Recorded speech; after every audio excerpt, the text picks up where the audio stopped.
Hello everyone, welcome to our Thursday night D&D session. We're following the team that's collectively known as the Blessed on their mission to save the world in this homebrew setting. They currently just got finished with the dwarven city of Khazar-El-Dun, and they did a lot of stuff there. They helped find all of their blacksmiths. They helped solve some riots and some civil unrest. They improved the lives of the dark elves that were living there. And they signed a treaty tying Khazar-El-Dun, Rydal, and Stormhaven together in their mission to stop the aggression of Norath. And I think that's what you guys accomplished. Oh, I also forgot. On their way out of the city, while they were saying goodbyes to all the people they've met, on their way to Odessa, by way of their cart bearing Stormhaven livery, they were gifted a new weapon, a firearm. Some chose pistols, others chose rifles, and yes, they did try them out. I think I mentioned this in Discord, but each of you have, for right now, you might get some more later, but this is, you have 10 bullets each. And just for, like, the sake of simplicity, it's all the same caliber, it fits all the same, like, a pistol bullet will fit into a rifle and vice versa. Alrighty. So if someone's really gung-ho with the whole shooty cowboy thing, but another character doesn't, then you can swap ammo or something like that. Alright. Is there anything I missed that any of you want to add? Do I get a gun? Yes, everyone got a gun. So Okay. if you are proficient in hand crossbows, well, if you're proficient in normal crossbows or hand crossbows or anything like that, that's the most analogous weapon type. So you can be proficient with firearms of similar types, like a light crossbow or heavy crossbow proficiency will give you proficiency with a rifle. A hand crossbow proficiency will give you proficiency with a pistol. Now you're proficient with all martial weapons, then will be proficient with all the firearms. All right. Cool. Now, this may be a question for future sessions down the line, but with the Explorer's Guide to Wildmount coming out in March, are you allowing anything of that nature in the future? I'll have to look through the book to make sure. But for now, since it's like a supplement, kind of like Eberron or something, I want to limit the amount of that stuff that's introduced in the campaign, because it's built for that setting, which is drastically different than this setting, if that makes sense. That's why I just figured I'd ask, just because I'm curious. I'm not saying no, but I'm also not saying yes. It's a maybe. No.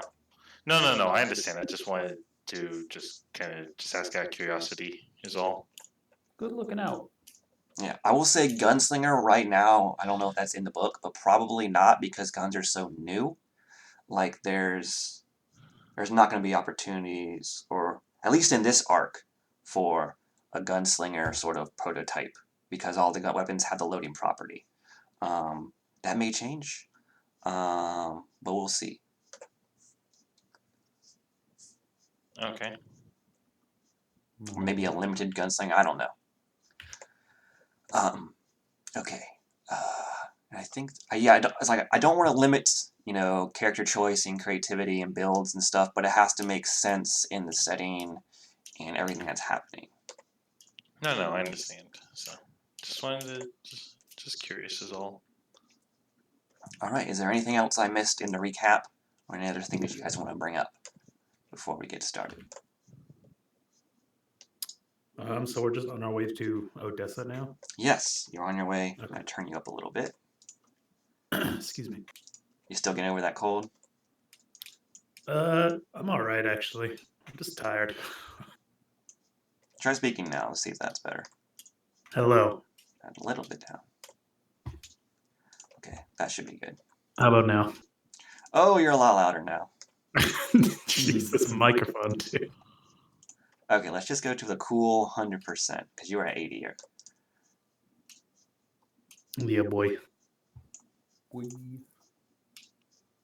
All right. Why am I so hurt? Did we fight something? Well, you guys haven't had a chance to take. Maybe you just didn't renew your health, but you guys have had a long rest, and you'll have a long rest along the way because it takes about. Okay. It takes a long time to get to. Because I think the distance on here is correct, and you travel, I believe, about 100 miles a day. I know that's faster than what raw is, but for simplicity's sake, like the metric system, we're just gonna do it in tens. So you can do Let's do it. Yeah. you can do So many. 100 miles in a day. So it takes you 15 days to get to Cyntra, and from there about 4. So almost 3 weeks. What is Cyntra? Is it a Cyntra is city? a city outside of Odessa. It sort of is the gateway to Odessa. You have to pass through Cyntra to get to Odessa. Okay. It is. You can give me a history check if you want, because you haven't really been there much because of you being a pirate and living on the high seas. Yeah, I'll see. Anything I would know would be through like pirate tales or some bullshit. I don't have advantage on that. Okay, so 13. You would know that Cyntra is what I've already mentioned. You can't really get to Odessa except through Cyntra. You also would know that it has a massive sort of graveyard close by it. It's Great. where a sort of it's where a large battle took place in the last war, and that's where they buried all the bodies in this large graveyard there. Tight. During these 3 weeks, can I kind of recount to Slizik about? Can I roll a check about how much I can recount about the Starkhold Empire to Slizik? Since I know we discussed about the surname of my false identity, but I kind of want to just have this out there so that way it's official. Okay.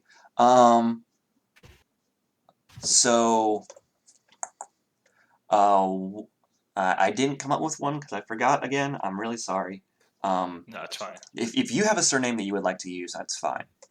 No, like you said, I think I'd be perfectly fine with the Starkhold.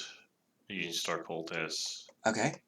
Yeah, you can share how much you want. There doesn't need to be a check. If you've lived in Starkhold, you would know information No, I about have not. That's the thing. nobles and stuff like that. If you even lived feel in the area, so to speak. I wasn't even in. I don't think I was even in the area at the time. Oh, okay. Then yes, that would definitely be a check. History check. Oh.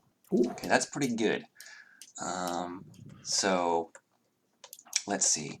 You have heard of a number of sort of noble families there. You know, Starkhold is highly isolationist, and the people there tend to keep themselves. They don't really get out much. You won't see a lot of people that are Starkholdians or whatever nomenclature they use for themselves outside of that sort of area of the continent. They don't travel. They don't get out much. And likewise, they're sort of hostile to any outsiders as well. They're very sort of leave us alone. We don't want anything to do with anyone else. Sort of people. And so they have this sort of reputation of being hardy and rugged as well. What you have as far as the minor nobles go in that city, because you probably don't want to attach yourself to a big name that's really well known, because then someone could easily check, you know. But you could attach yourself to one of the minor nobles from that city, and that would be, and let me just Oh Lord, I hate doing this because I like to put thoughts into names, but Make noises. It's easy. it's not. This is my like. This is something I'm gonna turn you up to. You're pretty quiet, but this is what I Wait, have what are we naming here? as a DM. This is my like. This is one of the faults I have where I languish over character names because Garathandra Don't worry about it. So do Thalabistio. I. So that's because the names in the adventures that Wizards puts out are just so bad that I don't. Yeah. They're really horrible. Tagusi Spartsbort. What's a Dragonborn surname? So I would go with. Let me just look up Dragonborn surnames. Also, this just occurred to me with the 2 players who are gone. Did they take their magic items with them? Yes, Shit. they do. Fuck. well, that's a Worth a big shot. rip. It was a ring of spell storing. That shit's hard to come by. Oof. I mean, you are going to a magical city next that sells a bunch of magic stuff. So you might be able to find some things there. Let's go with Aresh. Aresh. Okay. I like Good that name one. as any. Just cycling through the random Dragonborn name generator until I found one I liked. That's that's the surname of the noble family that you've attached yourself to. All right. That is in my notes.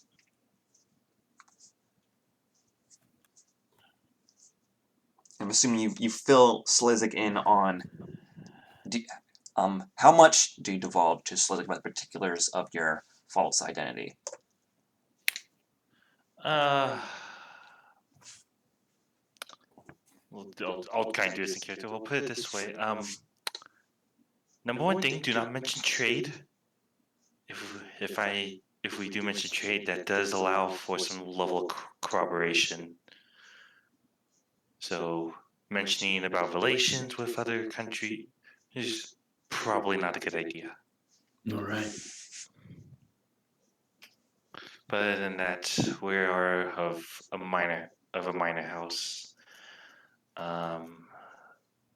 Probably main source of export that we would actually send.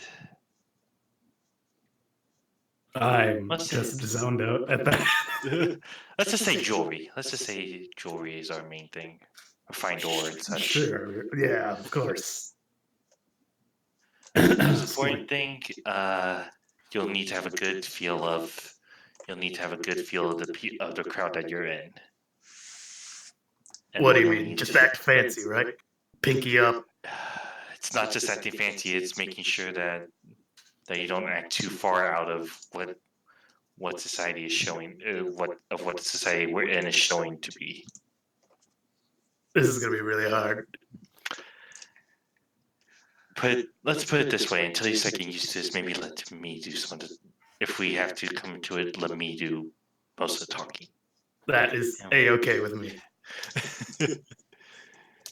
Do you have a disguise kit or any sort of fancy clothes Slizik can wear to help maintain the ruse, or he just go in his? Well, we're gonna have to probably buy some, but we're probably gonna have to buy some.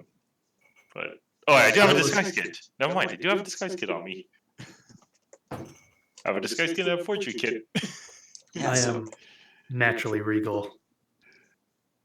So regal. Hmm.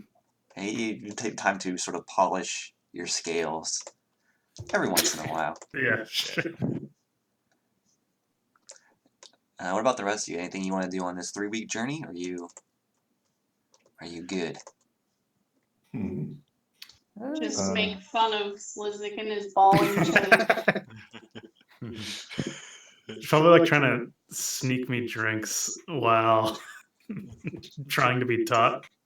At the very least, I am trying to sneak drinks. Well, I'll help with that. I'm trying to find up here in the chat where the scrolls are. Okay, all right. I will. Let's see. Do I have the false life? What are you on about? He's gonna try to I'm sorry. I'm sorry. do I'm inscribe some looking- scrolls into a spellbook. I'm Ye- assuming. I see. Exactly. Okay. Exactly.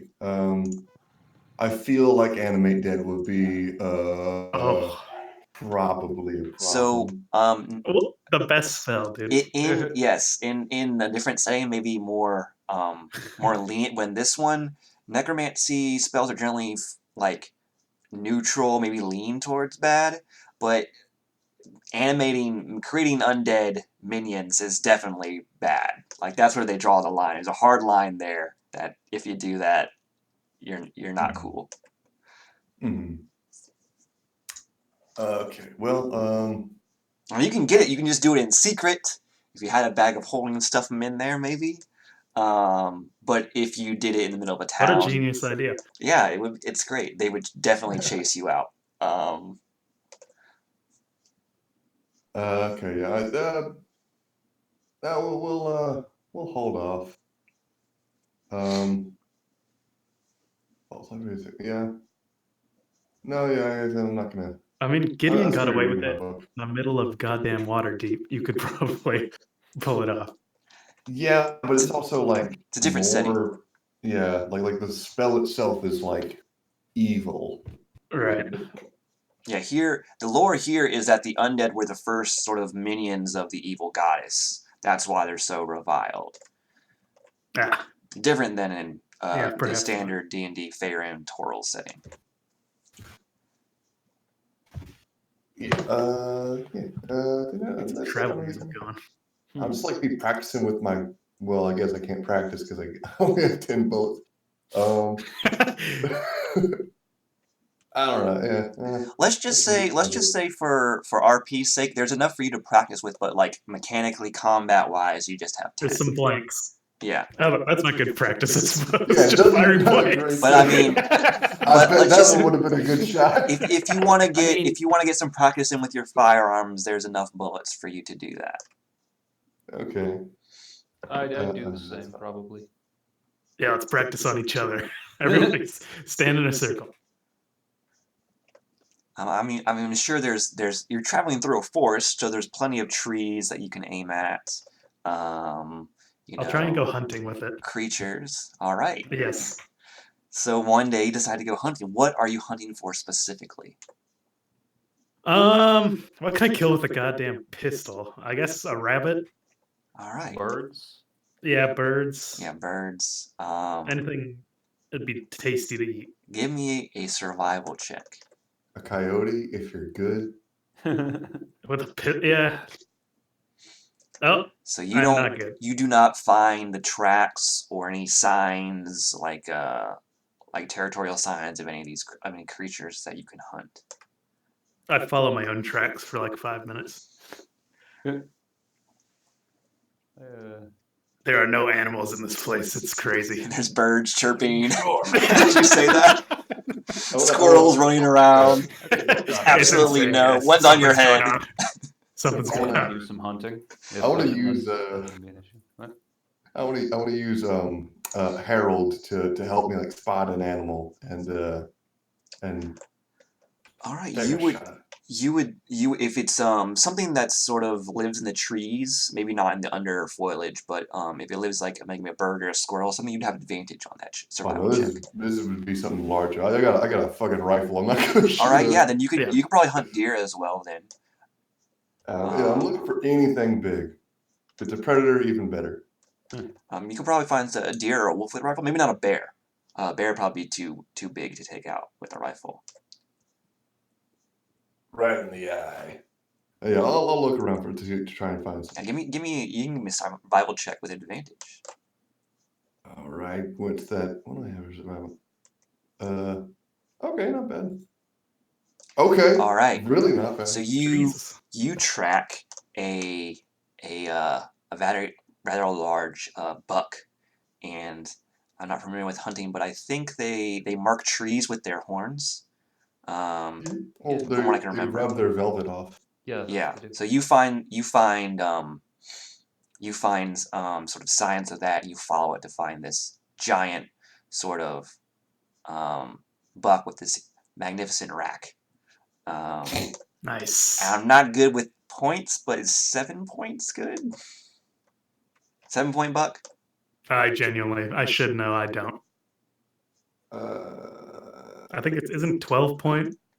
My dad was the one that hunted. I just fished instead because hunting was boring. Yeah, I just chop them up. Yeah, I don't know. We get the idea. Yeah. It's It's a big boy. And you can take aim and fire. Give me a stealth check though, just to see how Uh-oh. close you can get. How good this will give you some bonuses to your shot. okay. All right. Team. It does not detect you.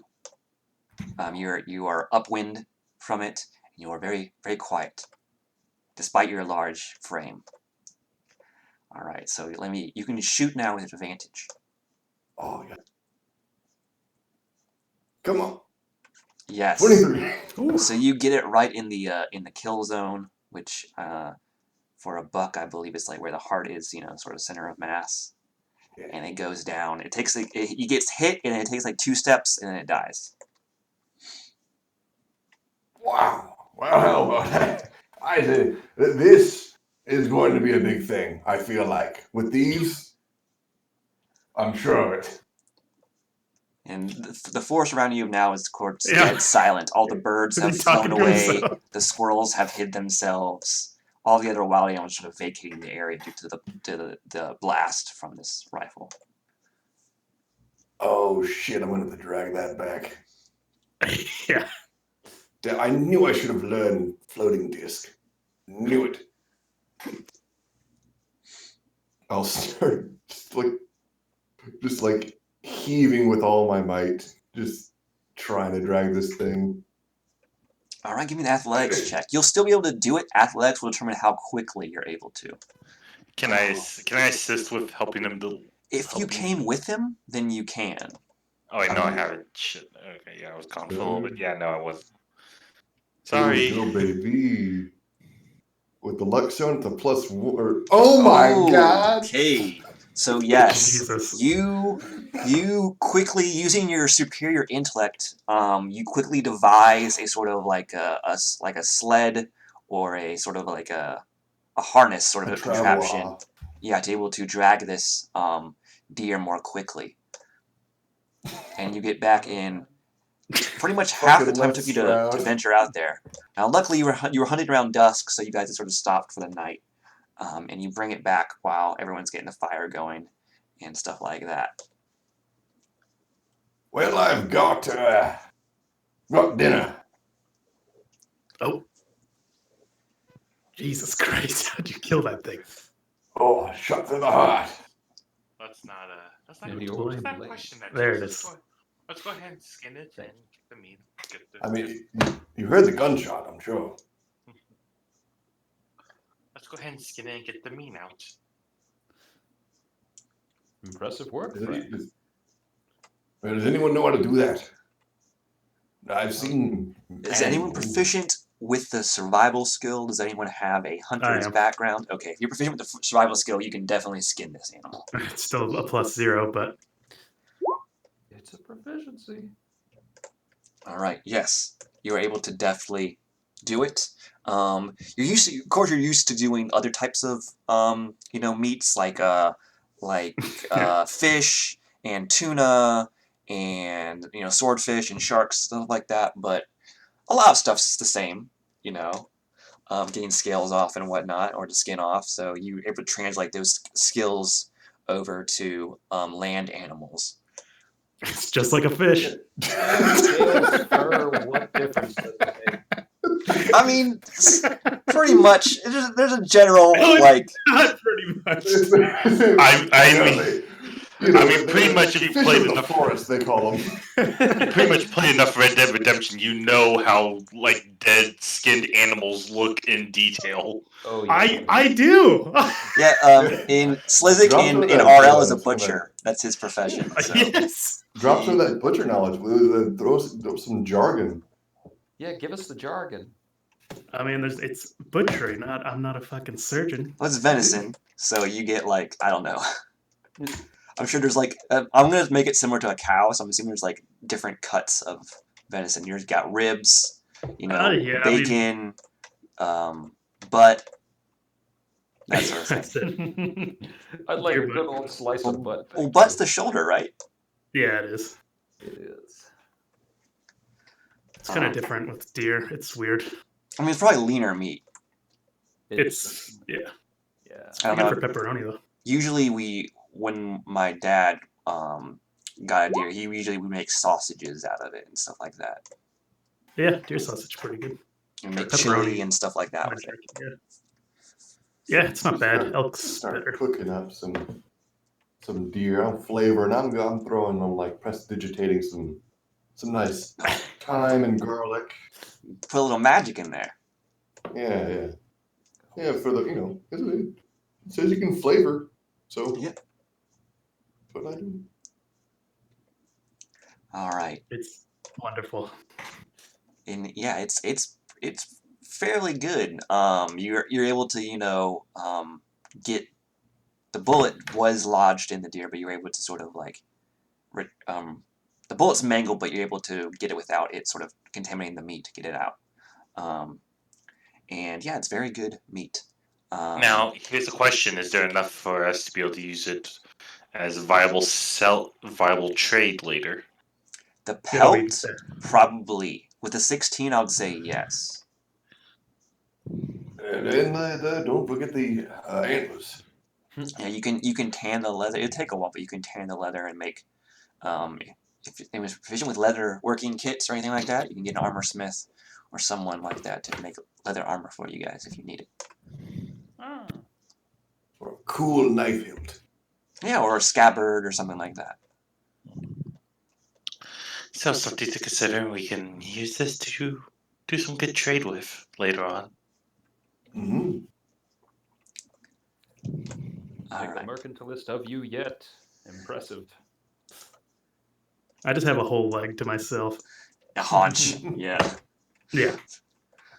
All right, you guys are traveling through the forest, taking the minor pit stops every now and again to rest when it gets nighttime, and or to hunt or what have you, practice with your firearms, and you're eventually getting close to Cyntra when you get a sending from Alaric, Alistair. Who's the official recipient of these? I believe it is you. I thought it was you. Yeah. Oh. Now, you can always designate someone else, but you'll need to tell them in this sending. And Tell for him those not that here. are new, he's sort of an NPC that he's an exposition machine, essentially. Fucking Boy Scout. He's also a goody two-shoes paladin as well. But his sending, for the purposes of story and exposition and stuff, doesn't function like normal sending. So it's longer than 24 words or whatever. But basically, he's asking, he says, he greets you, it's early in the morning, and he says, how are you guys doing? Did everything go well with Khazar-El-Dun? Oh, it went all right. We had to do a bit of a civil service, as it were, clean up some clutter of his and some racial tensions, as it were, as well as some very, very powerful substances that were being mined down there, and an unfortunate meeting with a very strange creature with tentacles coming out of its face. And it was mind controlling a bunch of orcs into fighting, trying to get a hold of this substance. The what were they called? The Arya's Tears, I believe. Aye. Oh. Oh, that's not. He says, well, he's like, interesting. And he says, did you manage to recover any of these Arya's tears? Do we still have a chunk of it? You do, but it is a corrupted one. So Okay. it is the one that the Mind Flayer was holding. Something it looked wrong. It was not the pure substance, but something that had happened to it. This gross dark magic. But I Darkest believe magic. I have an idea because something else happened there. It's well, there's too much to explain. But I was able to get a vision. Anyway, there was this vision of these creatures. I saw this continent from above, and a strange place with far off stars and a bizarre landscape. I literally could not even begin to describe. But I saw it. I saw our world, and get closer and closer and closer, and then uh, it was the dwarven mine, the mountain itself that was zoomed in on, right? Not, or was it Norath? It was the The mountain. yeah, it was the Dwarven Mountain. I saw this mountain come into greater focus, and well, there it was. I believe this thing came from some other place, and I feel like the way this magic felt, what I detected there, and this nature of this mind control that I saw exhibited upon these orcs. I feel like there's a coincidence with that and Norath's very strange and very sudden attack.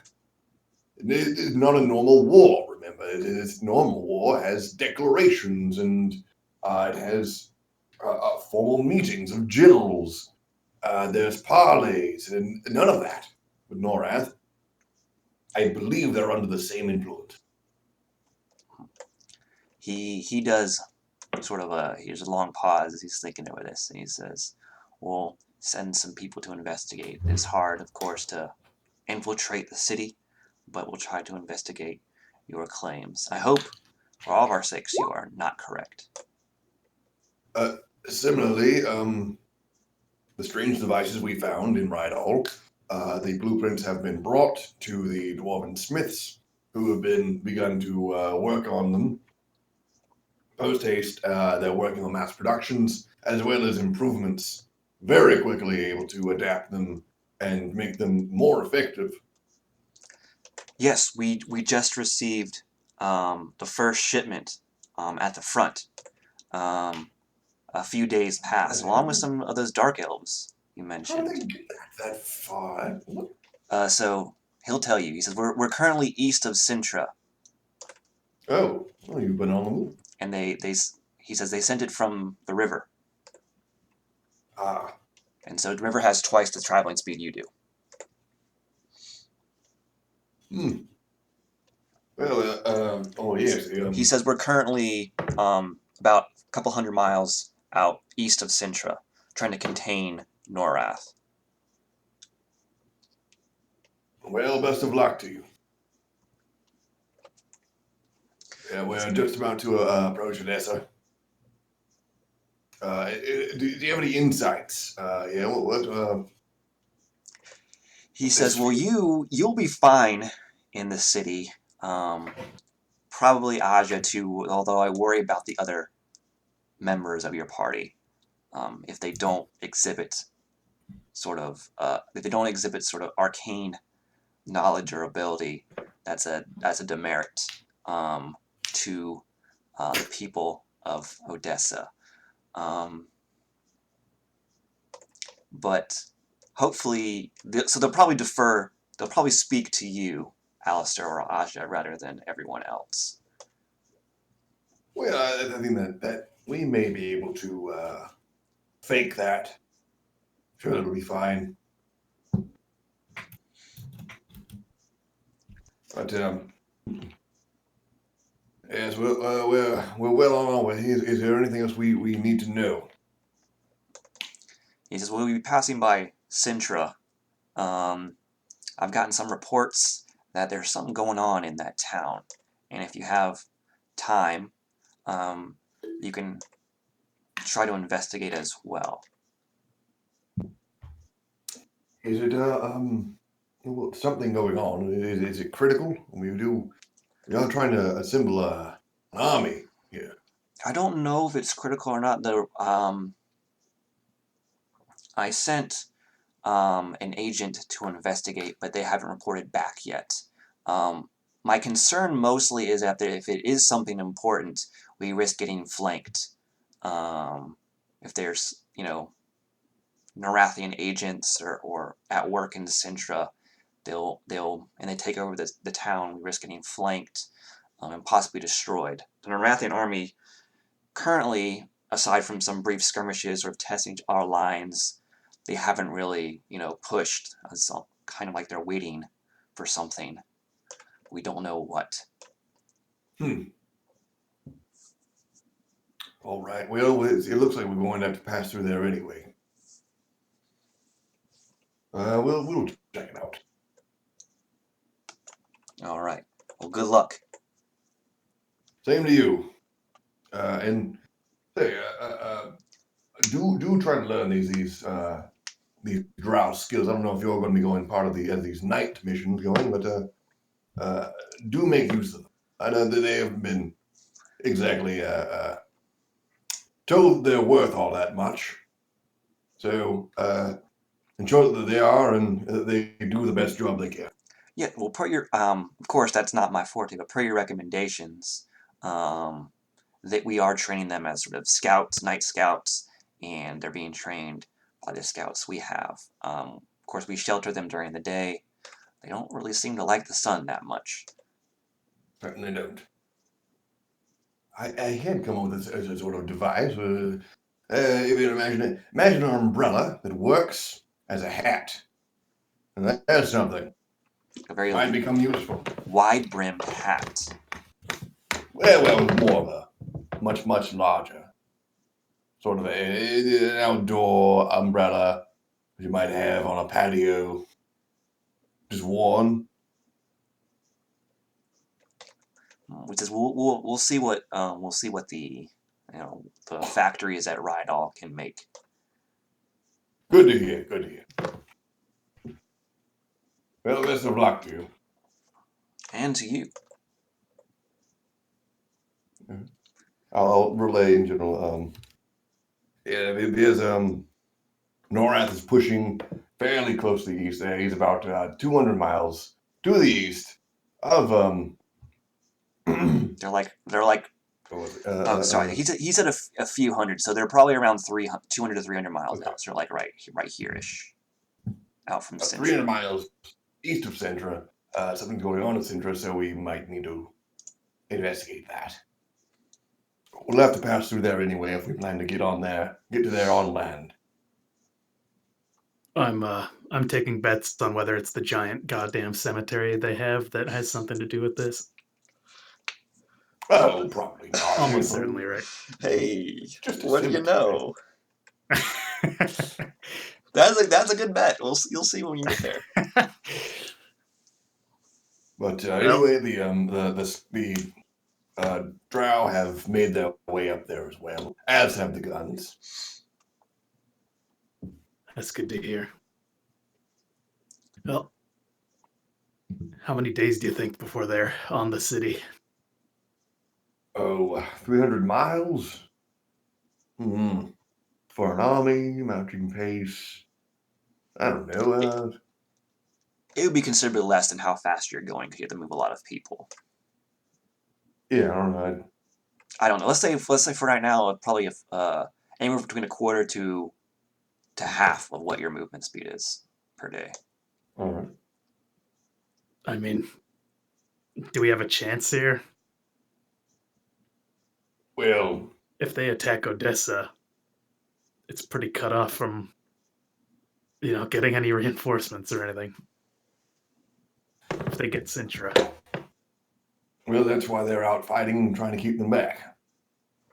Yeah, that's both what I- armies are in the same position basically. If you missed that, they've I see. done some sort of they're both here. So this is where your guys' army is on the left. That is the wrong thing. I missed that. I apologize. Yeah, and so he says there's been some like brief skirmishes, like they're probing each other's lines, but other than that, there hasn't been a full scale like charge or battle or anything. He said it's strange. It's almost like the Norathians are waiting for something, but they don't know what. I'm sorry. Did you mention something about an army? Yes, the Norathian army. North was where, well, it's on the border between North and Bryn. Hmm? That's where I formerly grew up in. In the Redain River. Yeah, we'll say it's like on the banks of the Redains. They're probably around here. Oh. Any insights to the culture in particular? Oh. I can tell you I wasn't too happy with the chain of command that was going on over there at the time. Part of the reason why you found me all the way out here was because I needed to get away from my past. Well, if it makes you feel any better, everyone in that village is probably dead. I mean, that was like the first place they attacked was Bryn.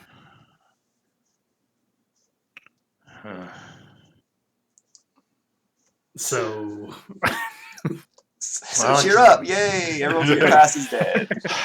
Put it this Thumbs way, up. got some things to think about, but I can give you some insight as to when the context is right. Give you some insight on what's happening on the other side. that'd be helpful. I guess for now, let's just keep pushing and hope our friends can hold them back. Yeah, I'll send out Harold to be scouting ahead for us. All right, get the eye in the sky. I sure hope Odessa has some high walls. Oh, it's Magic City. It's great. I mean, It's I have more faith in it than any other. it's terrible. Don't listen to him, Slizzick. It's phenomenal. There's magic everything. I mean, like, we're talking your coffee pours itself. Like, That's Even pretty their great. pretentiousness is magical. well, everyone should be fine. I mean, Slizzick, you've got some magic in you. A little bit, I suppose. Yeah, I've never seen like that people just are hurt just by being next to you. All that storm stuff. Yeah, you're right. I'm pretty great. Then If they can't see talent when it arrives to them, I don't know what to say for them. it does. I mean, everyone has a little bit of magic here, right? I like your thinking. Well, I mean, this is a genuine question. I think so. This is important. This is actually pretty important. So You would know this, Alistair. kinda get- If you're raise your visiting, hand if you're if visiting, you if you're have not, magic. if you're not a, generally, if you're not affiliated with like a school or a noble house of Odessa, you sort of wear a type of robe to denote your sort of status in the city, and they're colored differently and they mean different things. Visitors, though, wear a pin that denotes their sort of magical ability, and it goes from gold to just it goes from gold, silver, bronze for those who can actually use magic, and if you can't use any magic at all, they give you like a dry piece of mud. Yeah, it's like a iron badge.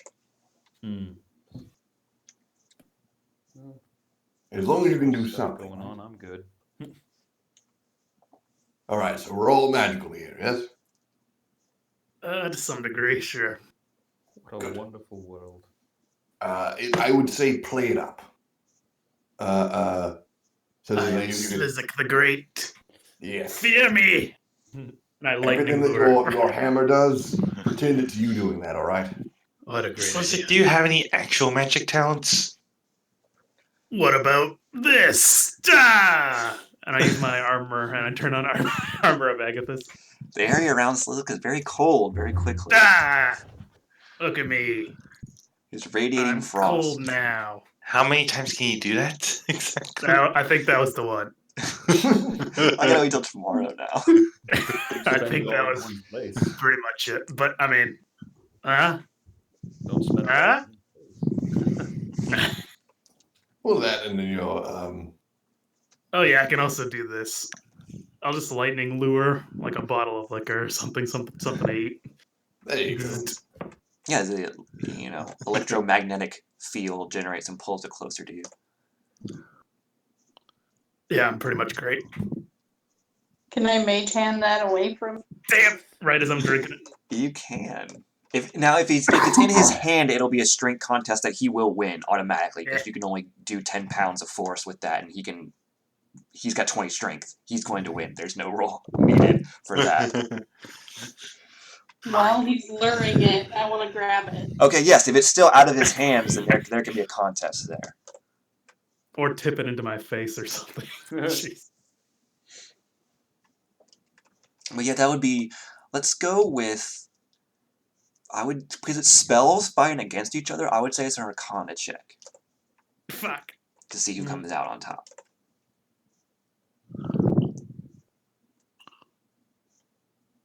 Ho ho! So the bottle of I am the beer. master wizard, Slizzic the Great.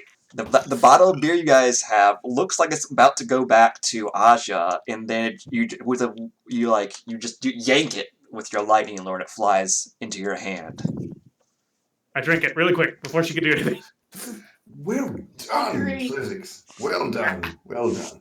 That's Slizzic the Great. that Like is when good you're that young. you're practicing that. Will be So I important. do. When liquor's involved, I'm a quick learner. That's the luck of the Or roll. cheese. All Is right. it nighttime? Yeah, Are so we- you guys passed the sort of the days, doing stuff like that. And you got Alaric's message, and I'm sure Alistair sort of shared all that information with you. And you begin to make your way into Cyntra. And you notice a couple of things as you're approaching the town. Let me see. There's a sort of a chill in the air, and that's sort of uncommon, unnatural for this time of year. And as you're pulling up, you see a bunch of liveries and flags and sort of banners that denote different sort of orders of clerics. Anyone proficient, anyone who's a cleric or paladin would know that there's a different number of different orders here that represent a bunch of different aspects. And the clerics, and you do spot, all appear to be very haggard and tense, and you don't really see any townspeople on the street. You do see some that give you furtive glances from their windows and stuff like that. There's a marketplace in town. It's mostly deserted. But you do see amongst the clerics a number of sort of town guards as well, who appear to be similarly sort of haggard and tired as well. I guess, what do we want to do? It seems like the Cyntra thing is like a side thing, right? Do we want to find out what's going on at least, or? Yeah, might as well ask town's guard. I'll look at see who's looks superior, like a sergeant or One's some actually come up to equivalent. you. It looks like he's running up to you. He seems to have noticed your Stormhaven sort of livery on the side of the cart, and he says, "Are you more clerics from Stormhaven? We're sorely pressed. We could use all the help we can get." Only one of us is a cleric, actually.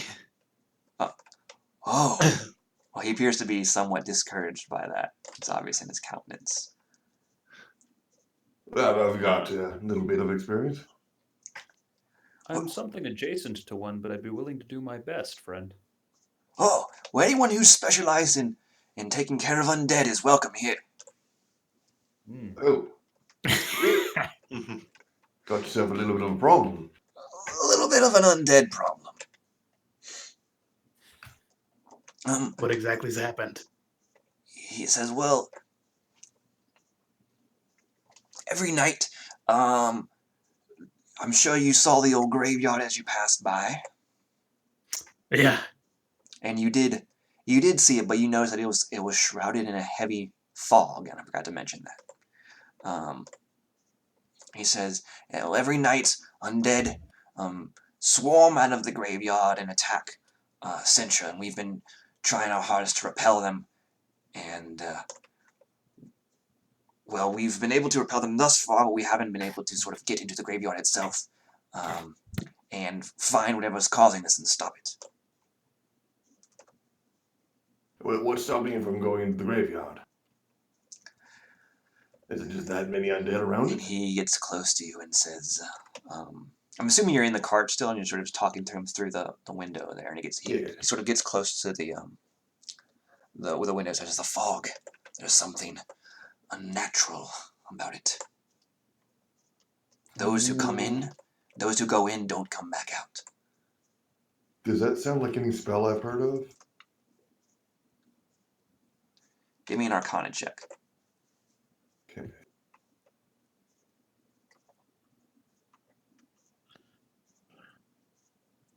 You aren't familiar with this type of spell, if it is one, but it's a wide world out there, and just because you haven't heard of it doesn't mean it doesn't exist. Interesting.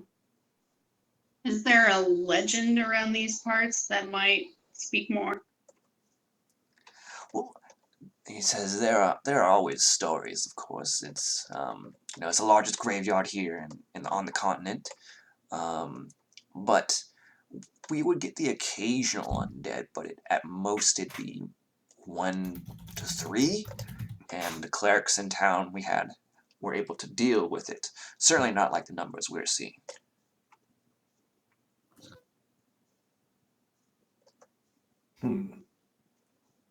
But they, it's a standard standard, legends that would crop up around such places.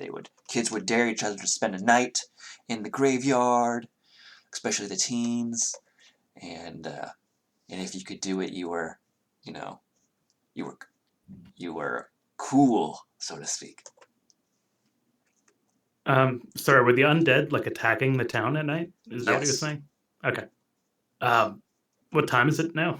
It is early in the morning. It's probably around it's probably around 9 or 10 a.m. He says, I don't see any specific order you're with, just the Stormhaven livery. Is that correct? Well, pretty. We're attempting to unite the city-states. Oh, you're the emissaries. I was told you would be coming. Oh. Yes, All right. we have another agent of Stormhaven here. She's in the town hall researching those records that you mentioned. God. Please don't be... What's her name? Are you already acquainted? What was her name again? God damn you, Nathan.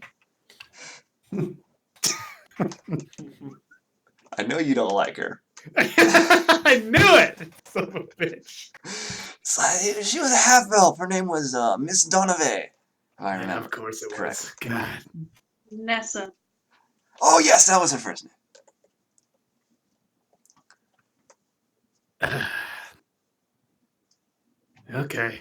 Lizzie, didn't you and Nessa have a bit of a moment where you kind of made friends a little? I mean, a little bit. It's still weird having this person that kind of... I don't know. It's weird not being comfortable in your own body, When someone can just kind of make you say whatever without being able to do anything about it. She was... Okay. Do you want to know why? Because you have a -3 to saves, and she had make you suffer disadvantage on the saving throw for wisdom. So there was no way for you to pass it. Well, rather stay away from her if possible, but leave it up to the group. Hmm. I think we can handle this ourselves. I mean, is there any other? Have you noticed anything suspicious around here lately, or is it just the mist and the zombies? Well, the fact that the undead are rising in such numbers is suspicious in of itself. Like I said, that like maybe once a full moon we'd get maybe a handful at most. These are hundreds, thousands. I dare say. Jeez. Yeah, they've diverted some of their clerics from the front. That's from the east. We've also been requesting, reinforcements from Stormhaven itself. Um, but the distance is making it difficult. I see. I don't like the idea of an army of undead being behind our battle line.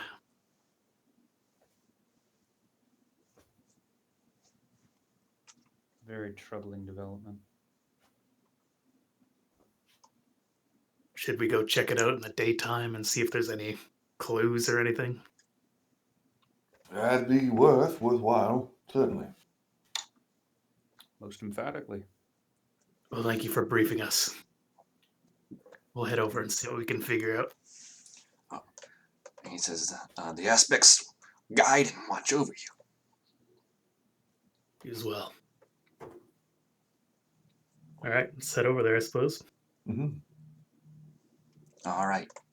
So you're going into the mists, or the graveyard rather. And as you get there, there's this sort of, true to his word, the air itself is very cold, but it is getting progressively colder. All of you will note this as you're sort of getting closer to the mist itself. Erlen, you don't seem to mind due to sort of your nature as a white dragonborn.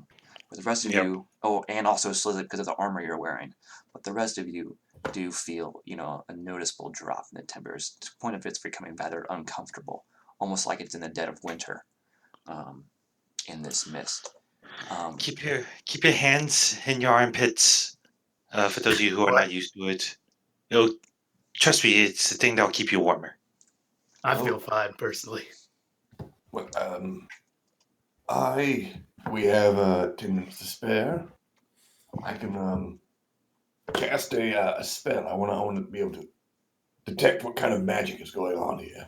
That'd probably be smart. If we've got such time, I think it appropriate that we say a word or two to prepare ourselves for whatever we may find. And Speech. if possible, yes, a speech. So that'd be the inspiring leader thing. So everybody can get some temporary health. How did this speech go? I've Yeah, been hit me putting with a it. script together for it, but something to the effect of, "Oh, dear friends, representatives of the aspects, we gather here to expel a great unkindness and a great indecency upon this land. May we all be visited with the good fortune and decency of the aspects as they guide us in pursuit of these ends." Amen. Good words. All right, and as he sort of finishes up his prayer/speech, is when you finish casting, ritually casting Detect Magic, Alistair. All right. Now you're just trying to get the general sense of everything magical around you. You're sort of at the edge of the mist right now, How many hit or the points? fog. Should Also. be So you're looking for anything specific, or you're trying to get a general sense of everything that's going on magical in the area? I want to, if I can get a sense of direction of where it's strongest, I figured that it would be, well, I guess, yeah, and like the general detect magic stuff, Okay, so you get a strange reading back on your magical radar. The mists itself are magical, but and you can definitely detect that with detect magic. But as you try to peer deeper and see through with your magical third eye, so to speak, it doesn't get past that boundary of the mists. It's sort of blocking your magic from getting through. What? Hmm. What's the matter? Well, the mists are magic for sure, but there appears to be something trying to stop me from learning about this magic. You can always make an Arcana check to figure out more. Yeah, I'm gonna try to push through. So, Arcana check. 22. All right. So you focus your magic and you push into this detect magic, and all of your years of research and study, and you get the feeling that you're pushing through the mist, and you only get about a couple feet though. It's like the mist themselves are probably preventing divination magic or something similar. That's what you're getting the feeling of. Well, yeah, these damn mists are certainly trying to stop me from finding out what's going on here. But I've got a little bit of juice in the tank. Just enough. Hmm. Oh, do I get a sense of where the magic is strongest, or do I get a sense? Is this a school? The or... overall nature of the magic is sort of preventing you from getting a source, because it's just like it's too thick and concentrated to prevent anything from standing out.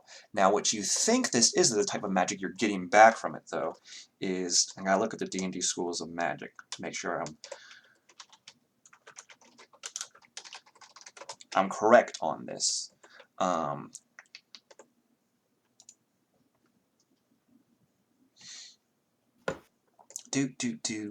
I would say that it's probably a conjuration or aberration spell, but let me make sure.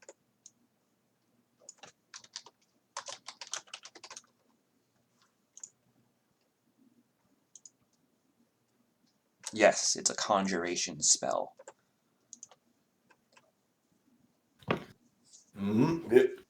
So Conjuration. something inside the fog cloud is causing this fog cloud, but you can't sense what it is due to the magical nature of the fog cloud. It's obscuring your magical sight.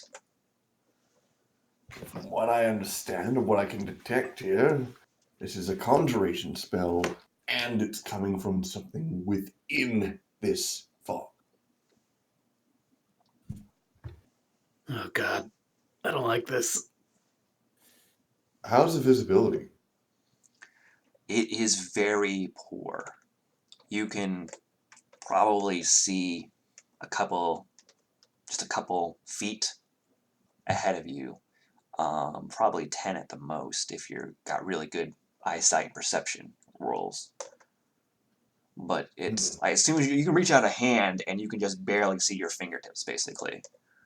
Dang. That's no good. Does anyone have anything that could possibly push air around a lot? Oh. I mean, I could just swing my hammer.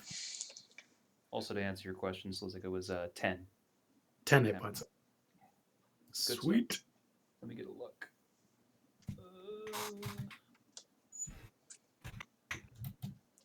Does anyone know anything that can, move wind or cause winds to blow? I mean, would Thunderous Smite work? That's more sound based Yeah. than wind. I don't imagine prestidigitation would help, nor would mold earth. I have Eldritch Blast, which is I'm just gonna start blasting. just blast the wind into submission. Yeah, it'll make little pockets of visibility, but those are just quickly filled in. As soon as the blast goes through, they're almost instantaneously filled in by the rest of the fog around it. Oh dear. I could ionize the air with my right. I have Ride a Storm. I could ionize the air around us. best I could do is a fireball, but I don't feel good about just doing that. I'll just Um, die immediately. I have this wand, the Can't wand just of waft wonder. at the air. Yeah, you can try You the know wand of what? wonder. You know what? It's Can worth the a shot. mage hand like swat away the mist or no? It wouldn't. That would probably be just as effective as using your hand to do so. This is true. Harold, flap. We all Flap just like the start wind. I pull out the wand of wonder. All right. Yeah, you can. Slizik the Great.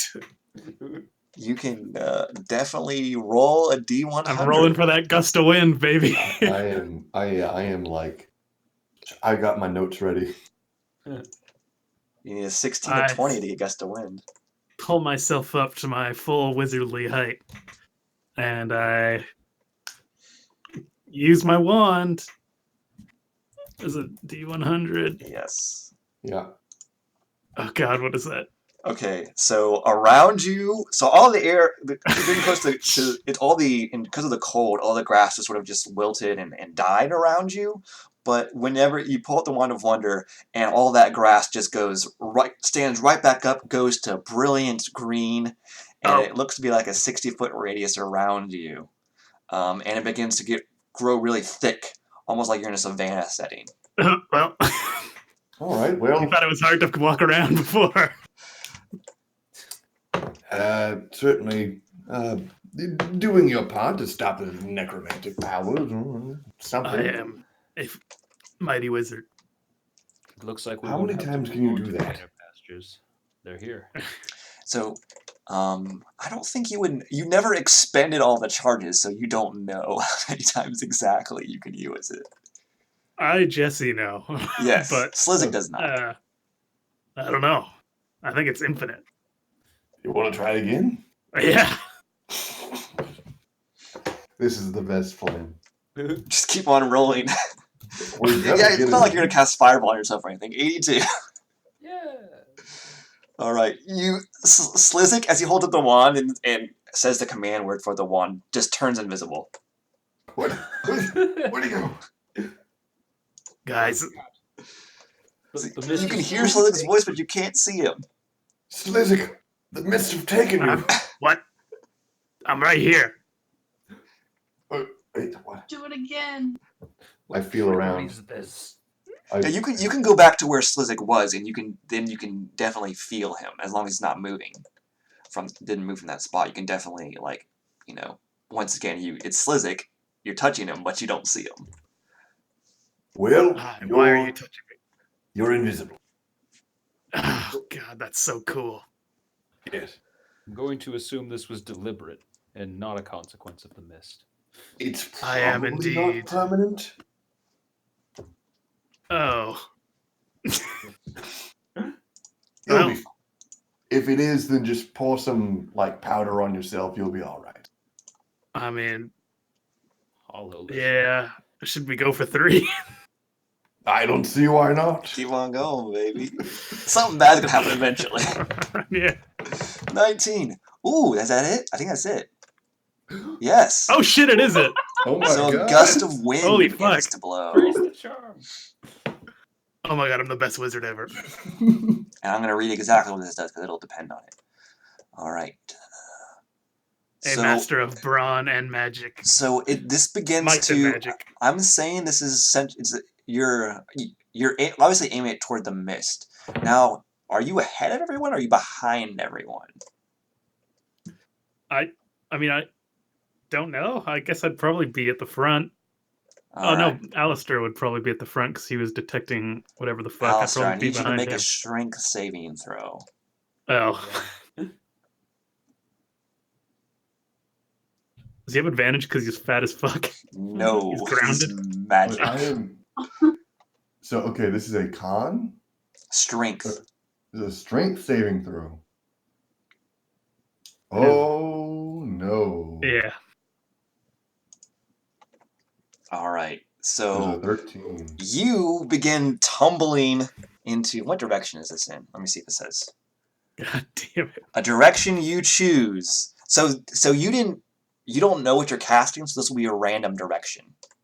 And so actually I'm going to roll a d4 to see which direction this wind is blowing. 1 is towards the mist, 2 is to the right, 3 is behind you, and 4 is to your left. So it could be in a random direction. What is a random direction? It could be in the right one or it could be a different one. Be merciful. Alright, so it's blowing to the right. So I'll say Alistair, because he's ahead of you, is still sort of getting... So Alistair is getting pushed to the right. And you begin tumbling, and how long is it? You begin tumbling for about 60 feet. Oh my god. No, sorry, 15 feet. 15 feet away from you. Okay. 15 feet to the right. Yeah, no shit. Just And it like begins the to biggest push. barrel roll. It begins to push into the mist as well. And the mist sort of. Alistair is tumbling end over end, so he can't really do an Arcana check to figure out what's going on. But the mist, it's penetrating the mist, but not as much as it would of sort of a normal, non-magical fog cloud. But you still have some. You definitely have more visibility now, out to about probably 30 feet.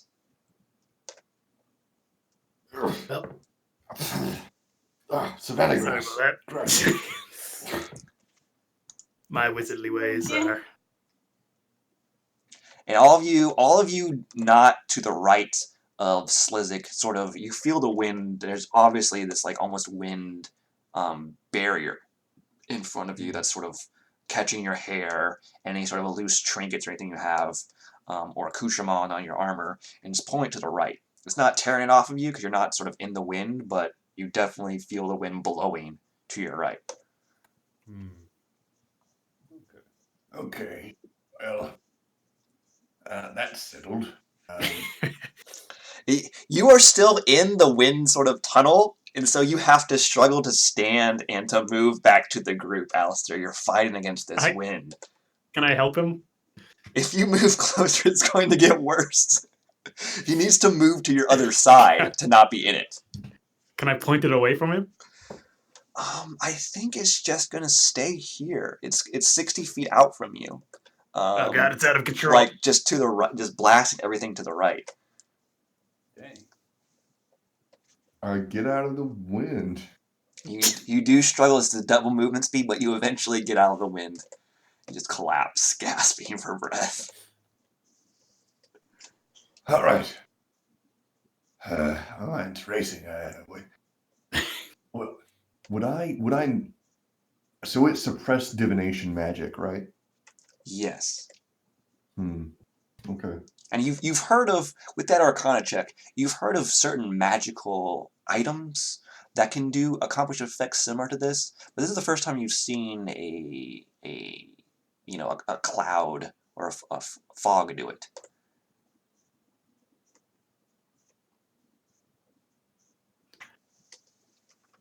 Well, even with this is a massive battlefield, right? Yes, this graveyard is huge.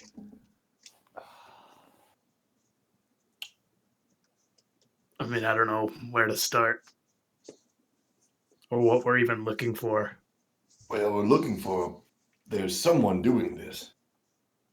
Probably. Maybe it could be a magical object, but I feel like there's an entity inside this graveyard that's doing all of this. Well, I suppose, do we just start looking? Yes. Might as well.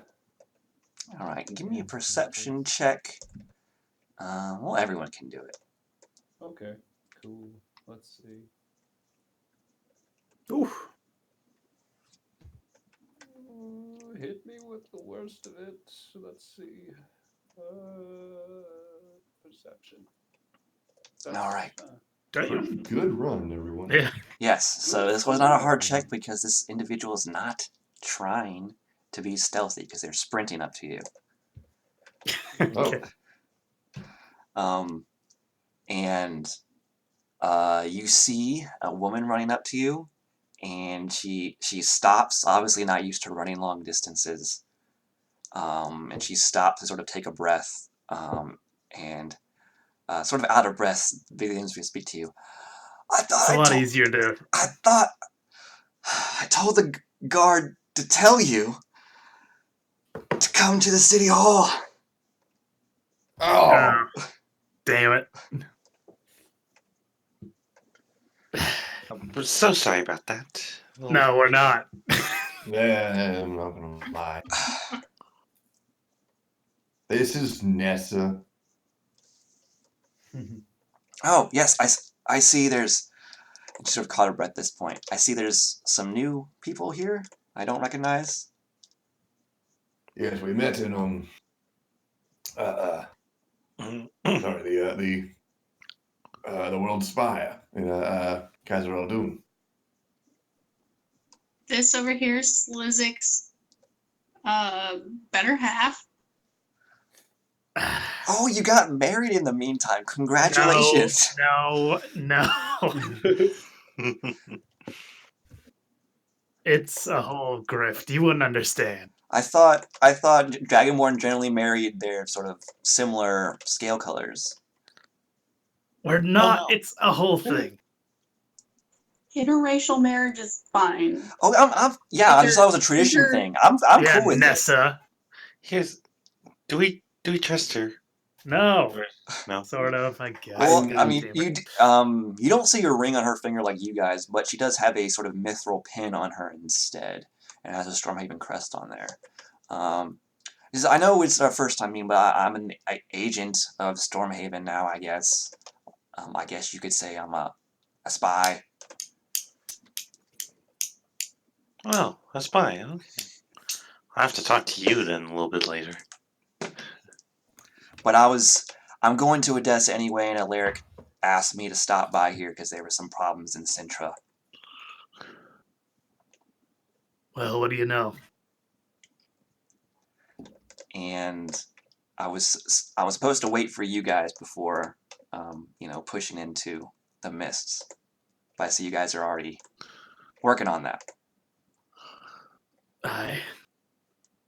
Do you know I'm sure anything? you have a spell that can get rid of all this bullshit. She says, all of it, no.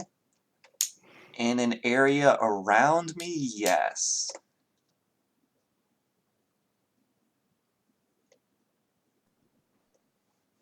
Oh, well, good for you. I'm so happy that you're so great at magic and everything. God. Well, I need your help because worse. while I'm doing it, I can't do anything else. I can just move. Mm-hmm. All right. You hear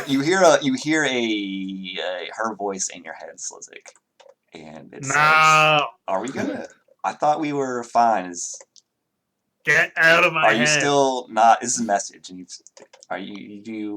Yeah, I'm saying it out loud. Okay. As soon as you say that, it retracts her voice. You're fucking creepy, you know that? She just sighs, and she tosses something at you, Slizzik. I mean, I catch it, I It suppose. looks like a coin pouch. Oh, boy. I look inside. Okay. Inside are 250 black coins. Ooh. It's quite the treasure. Where'd you find it? And she says,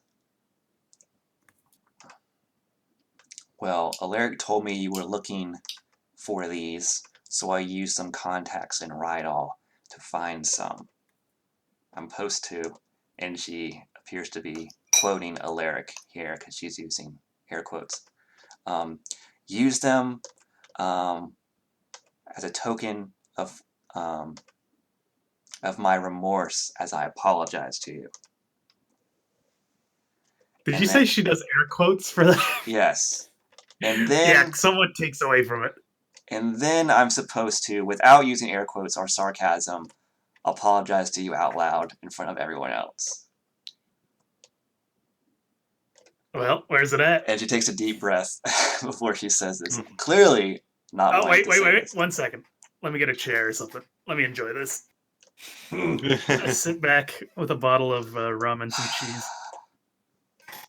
And she What kind? says, Gruyere. Slizik, I'm sorry for using... Yes. She says, Slizik, although I was just trying to prove a point, I realized that me using the voice to force you to reveal private information was wrong. And for that, I'm... And there's a pregnant pause. And then she says, sorry. Is it in big quotation marks? You can do an insight check.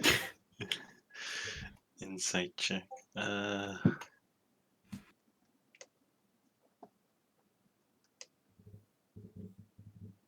right. So you feel like she is genuine. She obviously didn't want to say it out loud in front of everyone, but she is genuine in what she's saying. Well, you have a good ally here. She is being sincere about it. Well, I accept it for now. Thanks. We have work to do together, I suppose.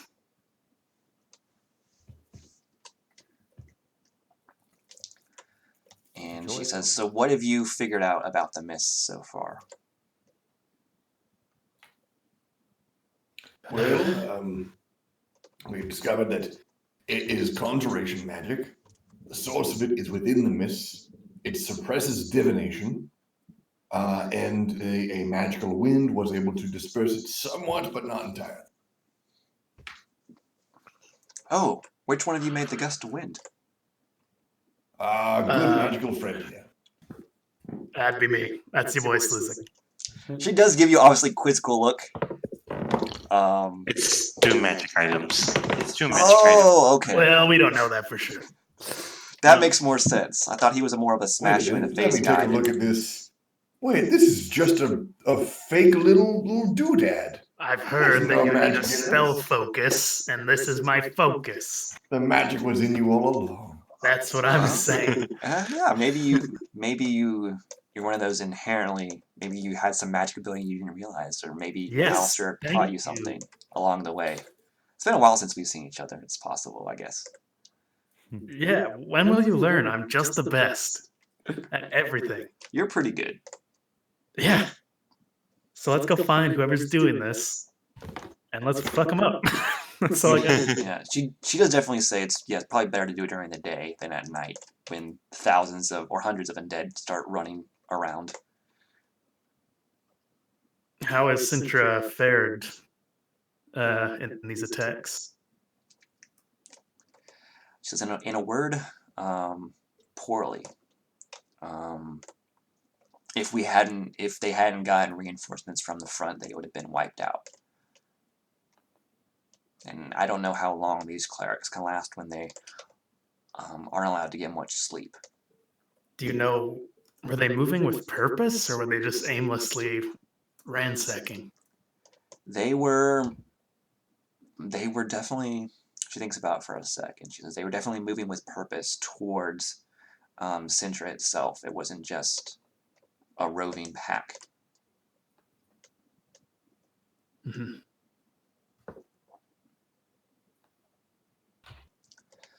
I mean, it definitely points to your theory that someone is, controlling these undead or something. well, I suppose let's keep looking around until we find it. You said you can disperse it?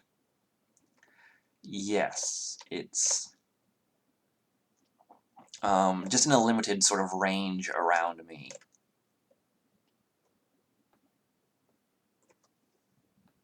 All right. Jump to it. Okay. And then she pulls out her lute and begins playing it and singing. And as she begins to sing, you feel this sort of wind begin to circle her and you. And as it does, it's making almost this hemisphere of easy viewing isn't the right term, but that's not the fog is being pushed out about 30 feet from her. And then at the edges, it's thinner around that. So basically, it's working like the light spell almost. So except it's 30 feet. So you get about 30 feet of perfectly good sort of vision, and beyond that, sort of counts as like dim lighting, like obscured vision. It's probably a good thing considering the Dragonborn can't see very well And then in the dark. and then past those 60 feet, you can't see anything like the normal fog. Yeah, I don't know if any of us have, like, we're like, well, the humans and the Dragonborn don't have any dark vision. Yeah.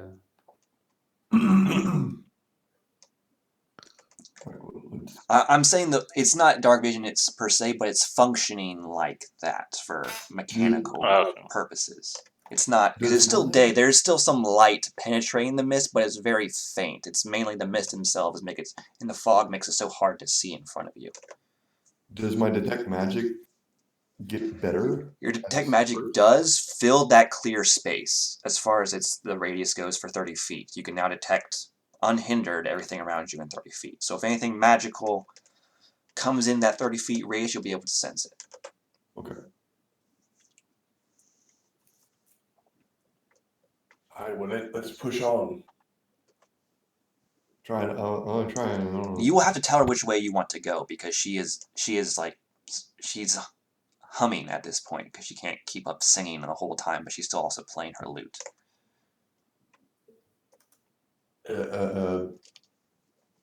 Push towards the center, I guess. All right. She sort of looks around to make sure you guys are ready before she begins walking.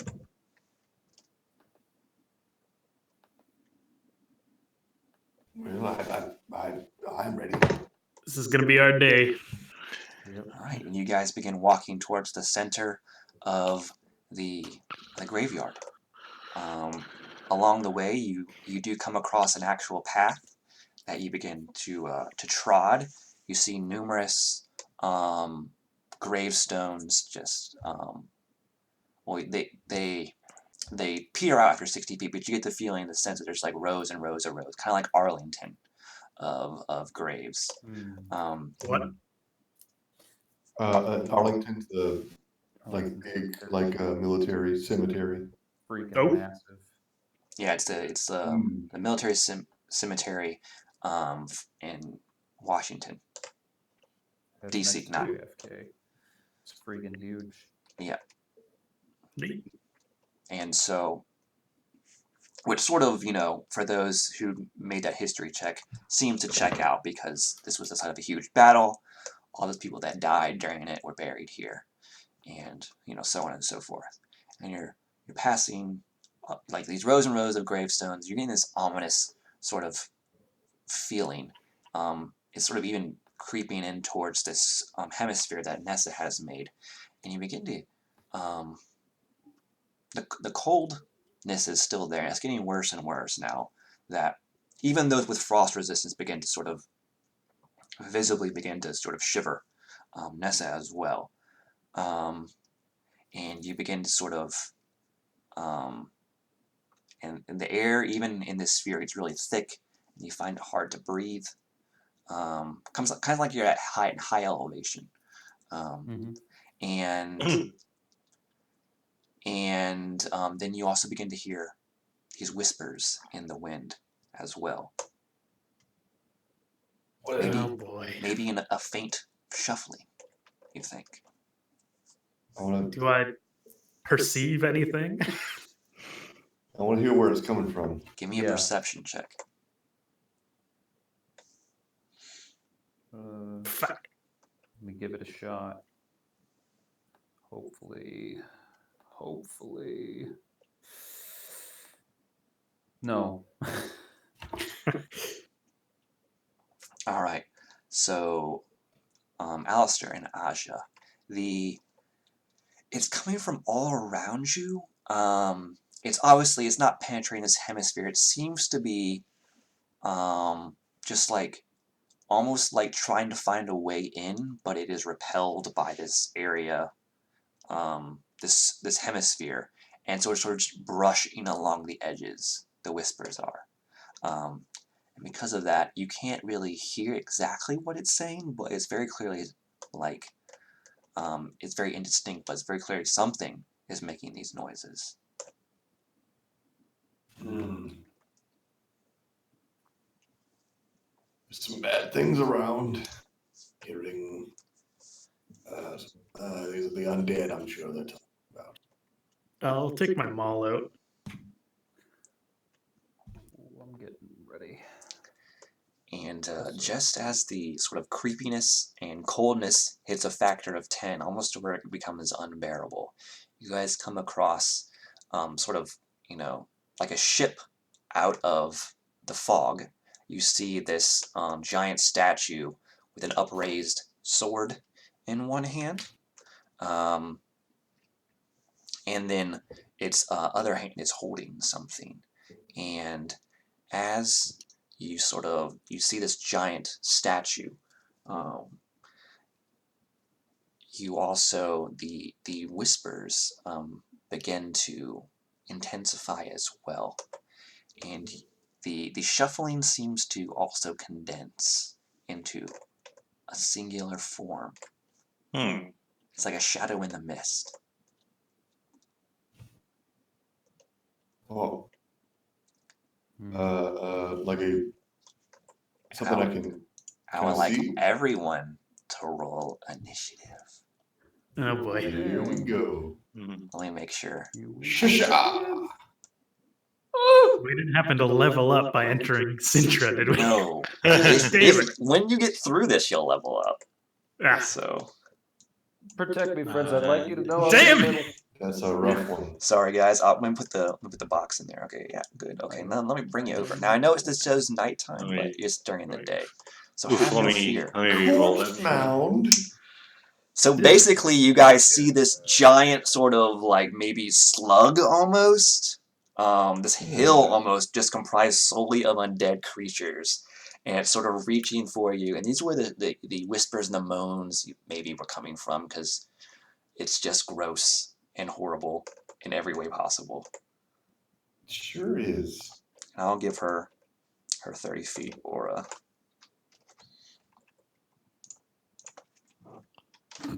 Oh boy. Okay. So there should be everything. This is what you have sort of visibility out to. Beyond that, you won't be able to see. Do we still have the temp hit points? Yes. Yeah. I believe those last until you take a rest. How many are It's those? 10, I 10. believe. 10. All right. So I'm just gonna, because that's a lot of stuff. I'm just gonna take away her. Oops. I meant to take away her auras entirely. So basically, now that's covering the entire map, you're pretty much good to go as long as you don't go somewhere crazy. Initiative. Oh, what the hell? Yeah, it disappeared. 1 I'll second. just roll and put in my old one.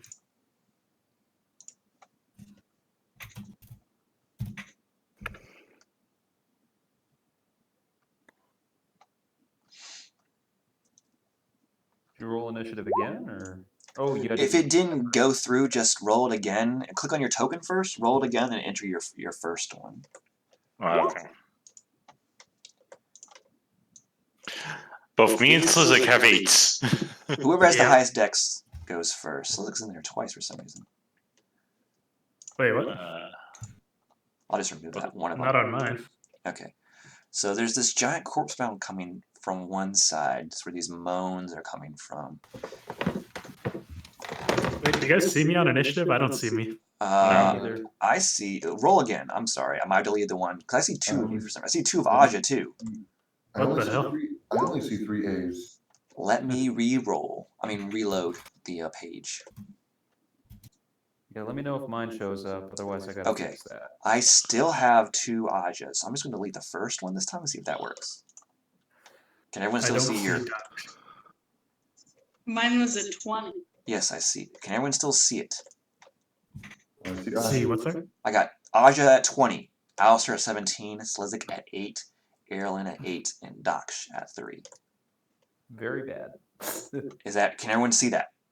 I don't see Daksh, but I don't, but I'm Neither. good. You guys already see it. We're good. Okay. Slizik and Erlen, what are your dex mods? Mine is +3. Erlen, what's your dex mod?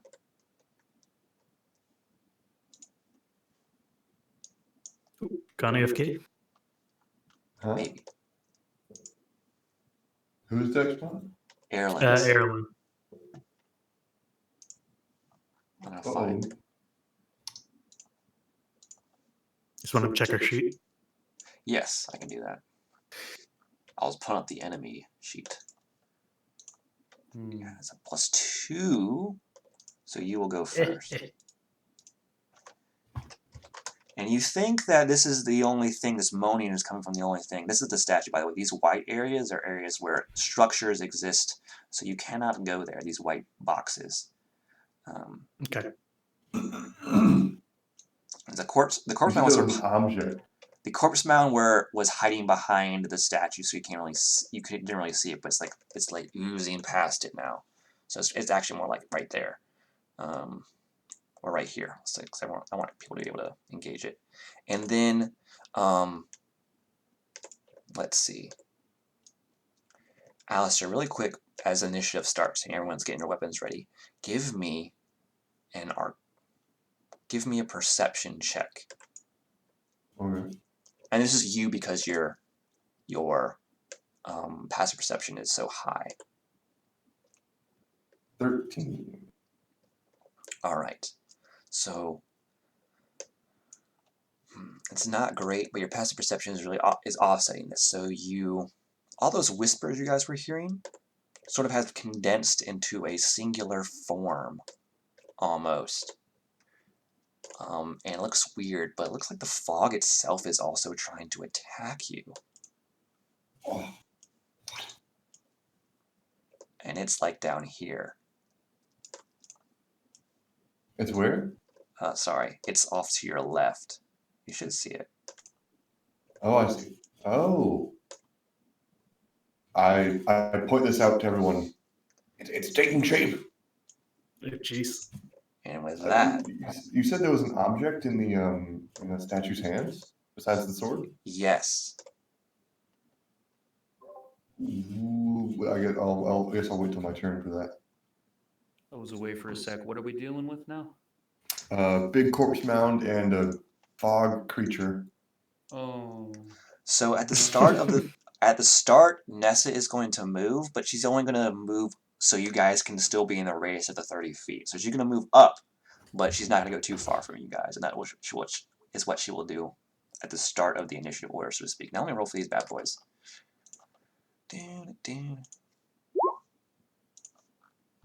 Oh, wow. Not great. Not great for him. Let's see what the Hey, you wind can go does. before it. How about that? Let's see what the wind gets.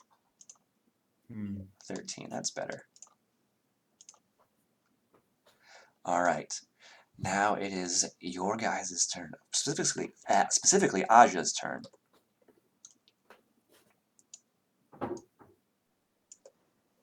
I guess I'm gonna try to shoot the corpse mound with a pistol. Alright, now keep in mind the pistol while it does do more damage than your hand crossbow, it does have a loading property. So you'll only need to shoot it once per round. Now if you're dual wielding, as in to say the pistol's in one hand, the hand crossbow's in the other, you can still do your bonus action crossbow expert. I think. I believe so. Let me look up that feat. Alright, I'll give that a shot.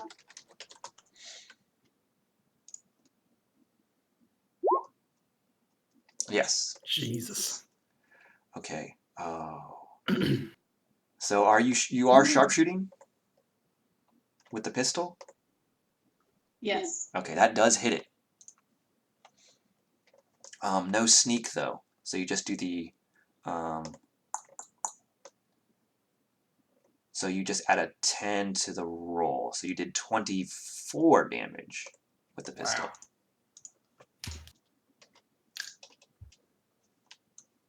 And you're doing the offhand or bonus action hand crossbow. Yes. A 17 will also hit. And with sharpshooter, it will not, though. So that is going to be a miss.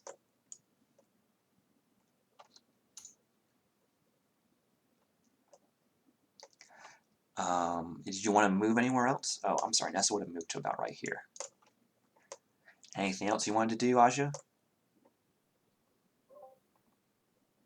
For a free action, can I just see if it appears visibly wounded or if it seems So to your not? shot blew the head off one of the sort of one of the corpses in the mound, and it left that behind as it's continuing its journey toward you all. Probably in some, for those who played Katamari, I think that's what it's called. It's probably going to try to make you a part of its corpse mound ball. It's going to run you over and see what happens. Gross. Okay, I'm done. All right. Alistair. All right. I'm going to first move laterally. 1, 2, 3, 4, 5, 6. And I am going to start casting my my fireball. But I'm going like as I summon this little my hands start to glow and this little mode of fire, but I'll start swiping my hand over through the various damage types. Like nope, cold, no, Swiping left. There we go. All right. And I'll do thunder damage on this corpse mound, and I'll put it. I don't want to hit the statue, so All right. Yeah, you can I'll put it at just the put it edge here, just- like yeah, like just around outside. here. Yeah. All right, give me that roll here. Let's see the damages. Let's see what it gets on the old dex. Save here. It got a 2, which is not great. So it's going to take all that 31. 31. You just blow off, like, when you hit it, like, the force of the thunder just blasts some undead that fall down lifeless around the edges of it. Ha! That was pretty loud. I start digging in my ear. That'll be it. All right, and let's begin to sort of, and then all of these, all the front-facing sort of hand or faces turn to look at 2 targets, Aja and Alistair, and they begin just rolling toward you. Okay, and as it gets, 1, 2, 3, 4, 5, 6. As it gets here, I will need all of you to make a Constitution saving throw. No. Shit.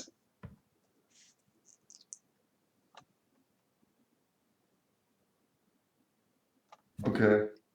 I do pretty good at those. Okay, and the magic number is 17. Oof. 17. 10 more than I Done. If you failed, you are poisoned until the end of your next turn. Oh, fuck. So, and the rest of you, you are free and clear. So that was Daksh and Erlen are poisoned. What is poisoned? Attack disadvantage. Okay. Okay, that's the rub. And then as it's sort of moving, one of the bodies in the back falls off Gross. and begins lumbering towards you as well. He's going to try to attack Nessa. Sweet. And then that he'll resolve his attack after the corpse mound. So the corpse mound has 2, targets. He is just so like half of it rises up to just slam down on Aja, and the other half, it looks like this giant bone spike is protruding out of the chest cavity of one of the undead and is aiming that at Alistair. Oh, So it's going to try to just body Aja and shoot this shard at Alistair. That's a I don't know 13 to if hit it's, on Aja, so it's probably going to fail. Miss. Okay, and the bone shard to hit Alistair is a 23 to hit. That just barely does it. Mhm. All right, and I need you to make another strength saving throw. Oh, I'm not good with that. You Oh said no, you're gonna intelligence, get right? sucked into. You're gonna get sucked into. No, this Ah, thing is probably. jeez. It looks like it's going to pin him to the ground. That's what this looks like. Okay, so you take. You take 14 piercing and 5 necrotic, and you are now also pinned to the ground, Oof. restrained by this shard. Oof. Oh, damn.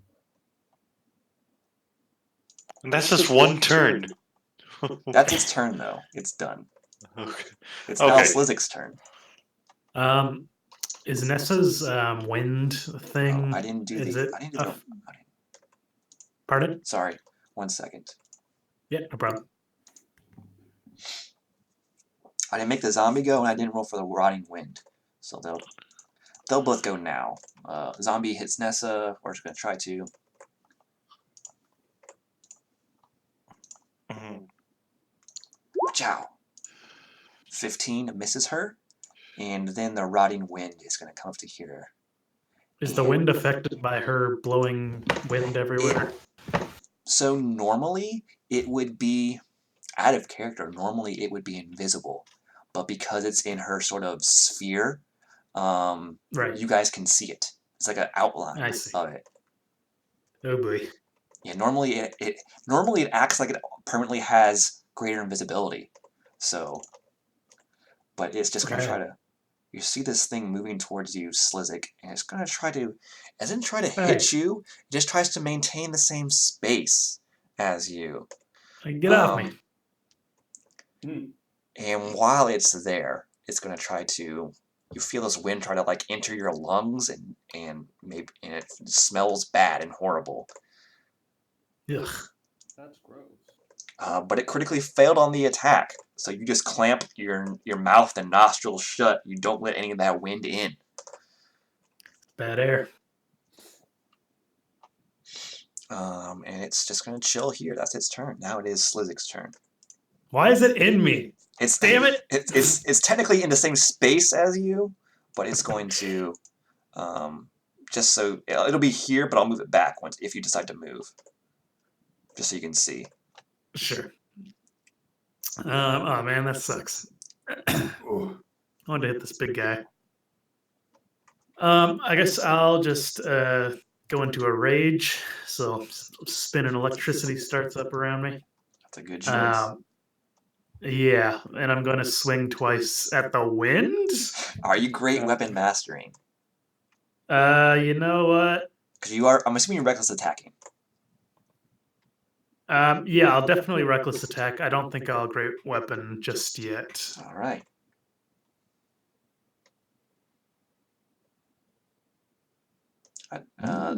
Both of those hit. Excellent. I hit the wind somehow, I guess, and then I'll shock it. All right. It's a dex save. You basically ionize the wind around it. Oh yeah.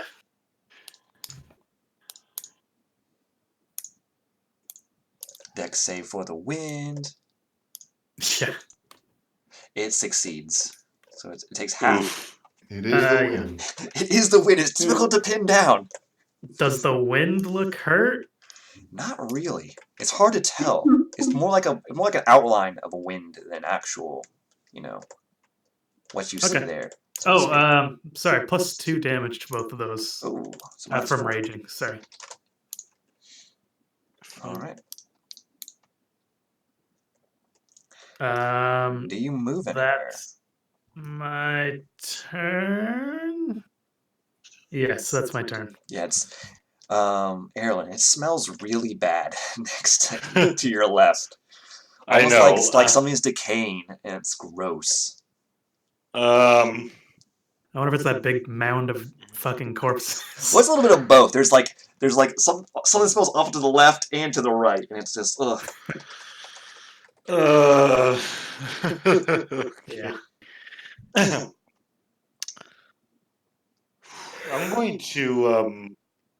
gonna move. All right. Is that an attack of opportunity? It is not. It does. It seems to be content where it is. Move back Keep here. in mind, you only get 6, squares Yeah, of I movement. know. Diagonals are So, fine, but well- if you move, you need to take some diagonals there. You can definitely get here. That's 3. There we go. Yep, that's 16 feet of movement. That's 30 feet. Yeah, so if I'm hitting at disadvantage, I'm going to cast Hold the Dead on the rotting corpse one since I know it's been hit. All right. So, Wisdom. go save. ahead. Go and roll wisdom save. Okay. So, you begin to hear these Dolores bells ring out, sort of, appropriate for you being in a graveyard, and you hear the wind, this wind begin to howl, like it intensifies, then it quiets down, and you're pretty sure that the spell should have worked, but for whatever reason it didn't. Dang. Oh shit. Okay.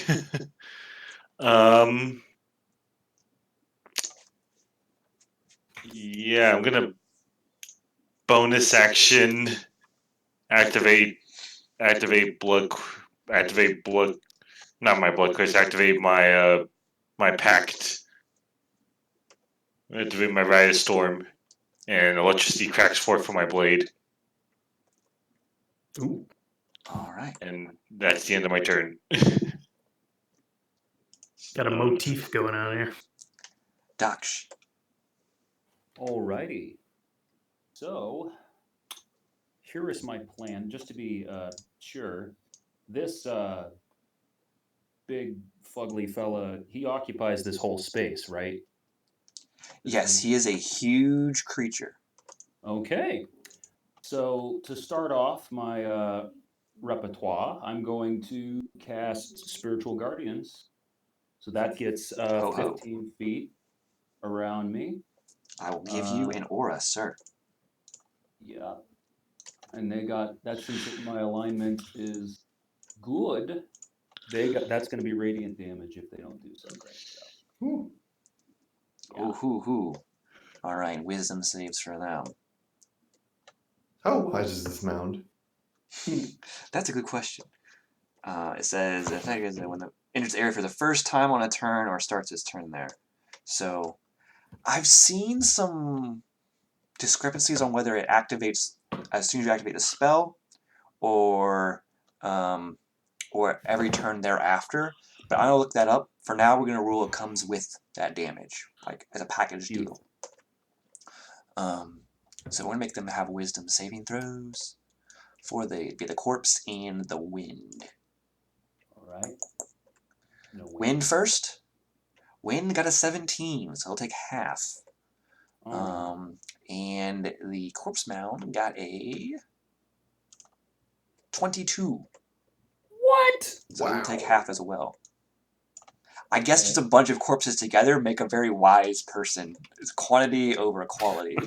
Oh yeah, I see a lot of glasses and They just solid- add up all their collective brain power of like 100 people, and it eventually makes someone really smart, I guess. That's funny.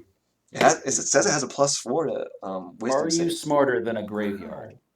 But they'll still take half damage, which is 9 each, and their movement speed is slowed, or it's difficult terrain for them. And I generally allow you to flavor however the spirit guardians look, however you want them to look like. So they don't have to appear like radiant angels. They can appear like anything your heart desires. I'd be satisfied with a pretty much garden variety angels, but more of it would be in place of weapons per se. They got books. So So they're just clocking these people. They're walking by, just clocking these things outside the head with a thick tome. Yes. Appropriate.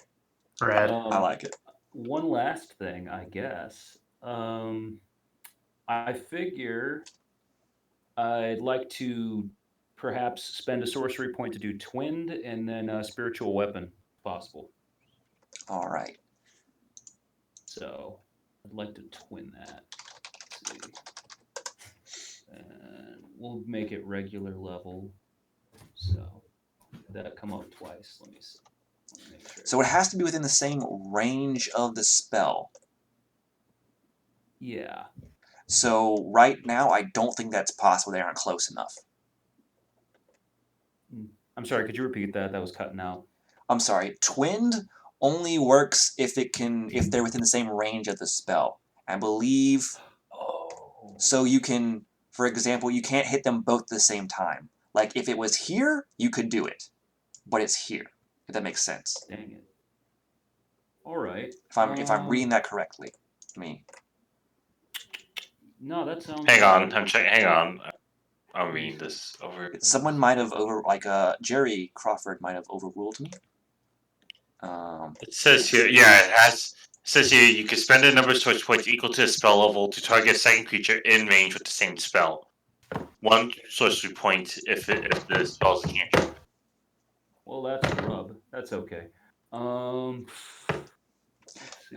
Next turn, if they move closer together, you can always save it. But you can still cast it right now and get the extra damage in. Actually, no, you can't because you already cast a spell. It's a turn. bonus. It's a bonus. Yes, action. but you would need the rules for spell casting is you can cast a cantrip and a spell on the same turn. Okay, gotcha. Not a problem. Let me see if I got anything else, but very likely. You can quicken a cantrip and do that if you want. Make it a bonus action. If you have quicken. Quickened, no. Looks like that is the rub. Yeah, I'm just gonna. I'll just stay with that. I'll hold. All right, the wind's turn. It sees some choice, and you are no longer poisoned, by the way. Both of you. It's only till the end. Both of you only till the end. Excuse me, your next turn. The wind is going to move. It's sort of reasserting initiative order. Nessa's staying where she is because I think everyone's still within 30 feet of her. I think. Yep, you can all see fine. The rotting wind is going to move here, and it's going to attack both Slizik and Daksh. And this sort of putrid, wind that tries to fill your lungs and suffocate you. 16 to hit Slizik. And oh no. Doesn't hit. No. 16 doesn't hit Slizik, right? Nope.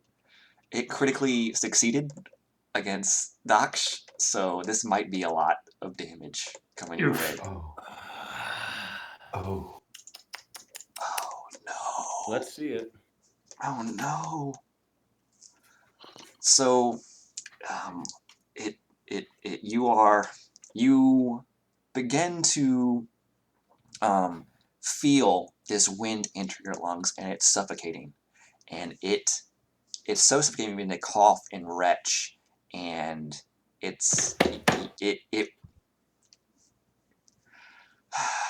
I hate when this happens. It one-shot you. You're not dead. You're just unconscious. Dang it. Oh, fuck. Even with, do you have the temp? No, not okay. Temp will save you. Good. Yes. So temp would save you. It did 40 damage. Oh. Shit. That's a bad number. Mm-hmm.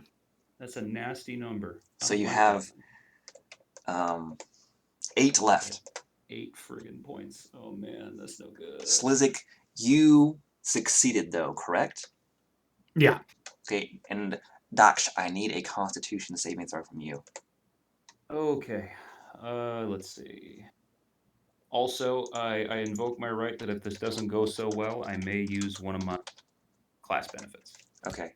And 1 second, Oh, yeah. because I also forgot to roll damages for the wind, your spirit guardians. Oh, cool. Hopefully that hurts him some. Teaches him a lesson.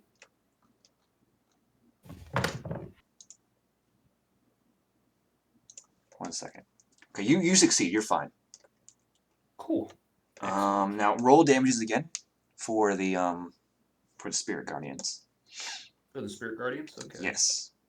And then you'll make a wisdom or constitution saving throw to maintain concentration. You did take Okay. damage. So just basically like I'm recasting it is how I do it, Yes. right? Okay, cool. Without explaining the spell slot though. Okay, cool. Rookie question, but here we go.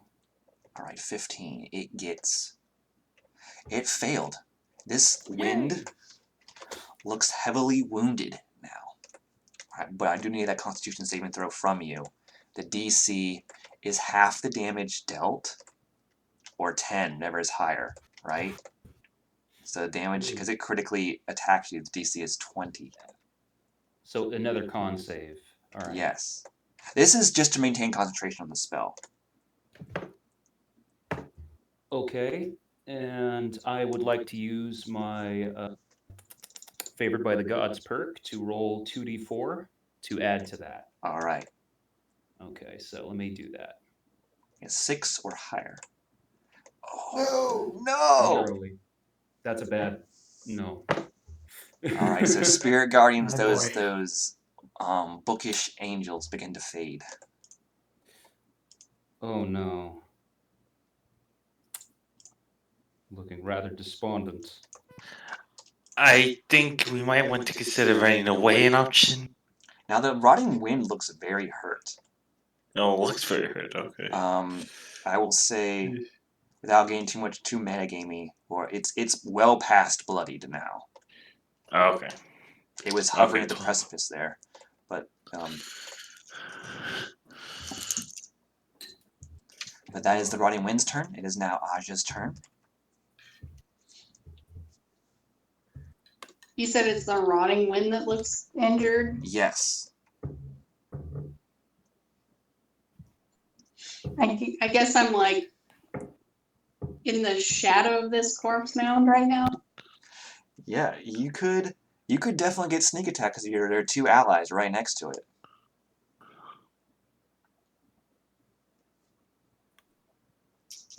Yeah, I'm holding it down with my body. Just this giant bone shard in your shoulder, pinning you to the ground. Don't worry, guys. I've got him where I want him.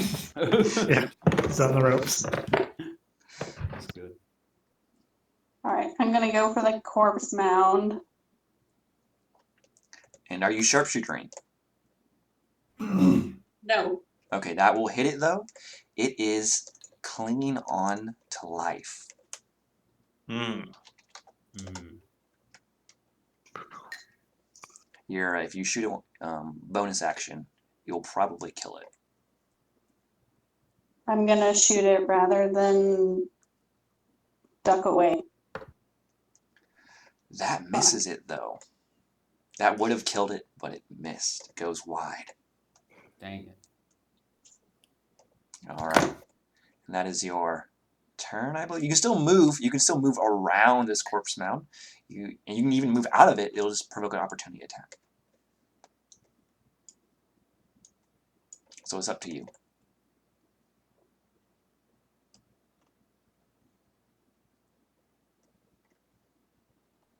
I'm gonna try.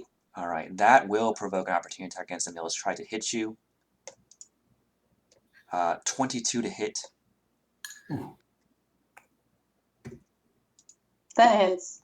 Alright, and keep in mind you can use your reaction to have this damage, I believe, right? Or is that Yes. later on? Okay. So you take 22 points of damage. 15 bludgeoning and 7 necrotic. Dang. I'm definitely gonna mitigate half of that.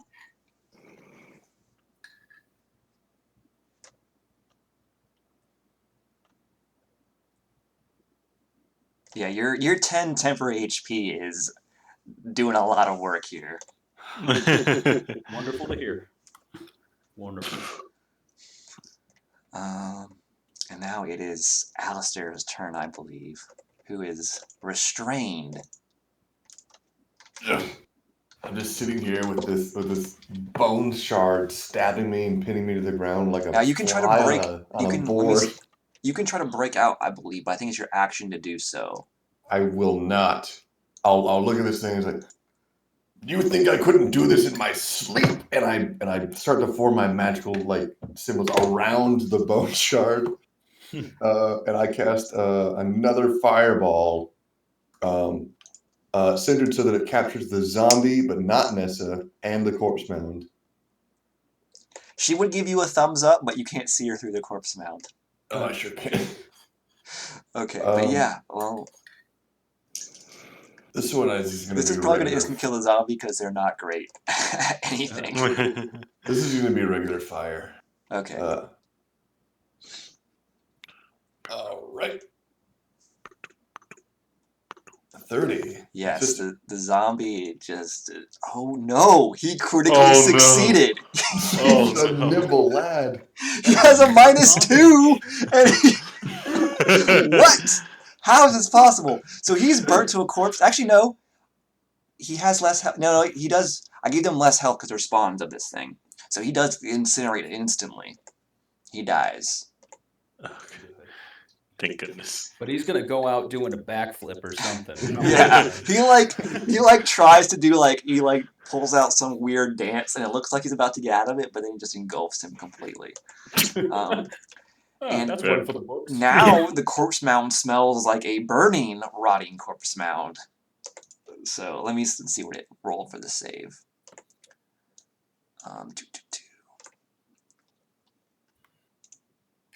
It got a 3, so it's going to take full damage. It is bloodied now. All right. Very good. All right. And it is going to do some stuff. So it's going to come towards you, Alistair. Oh, no.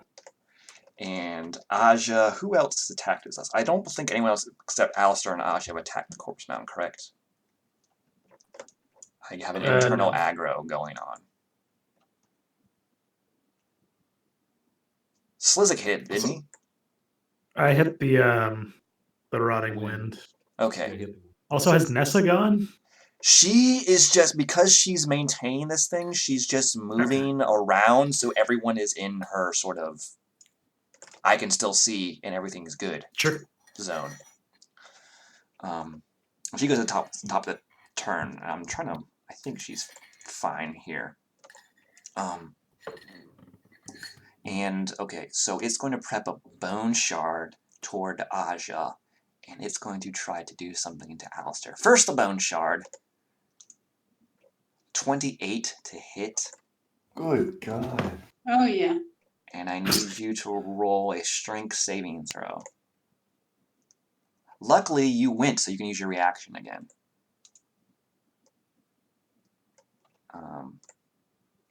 So this is... Okay, so that makes it. So you're not pinned. The bone shard just,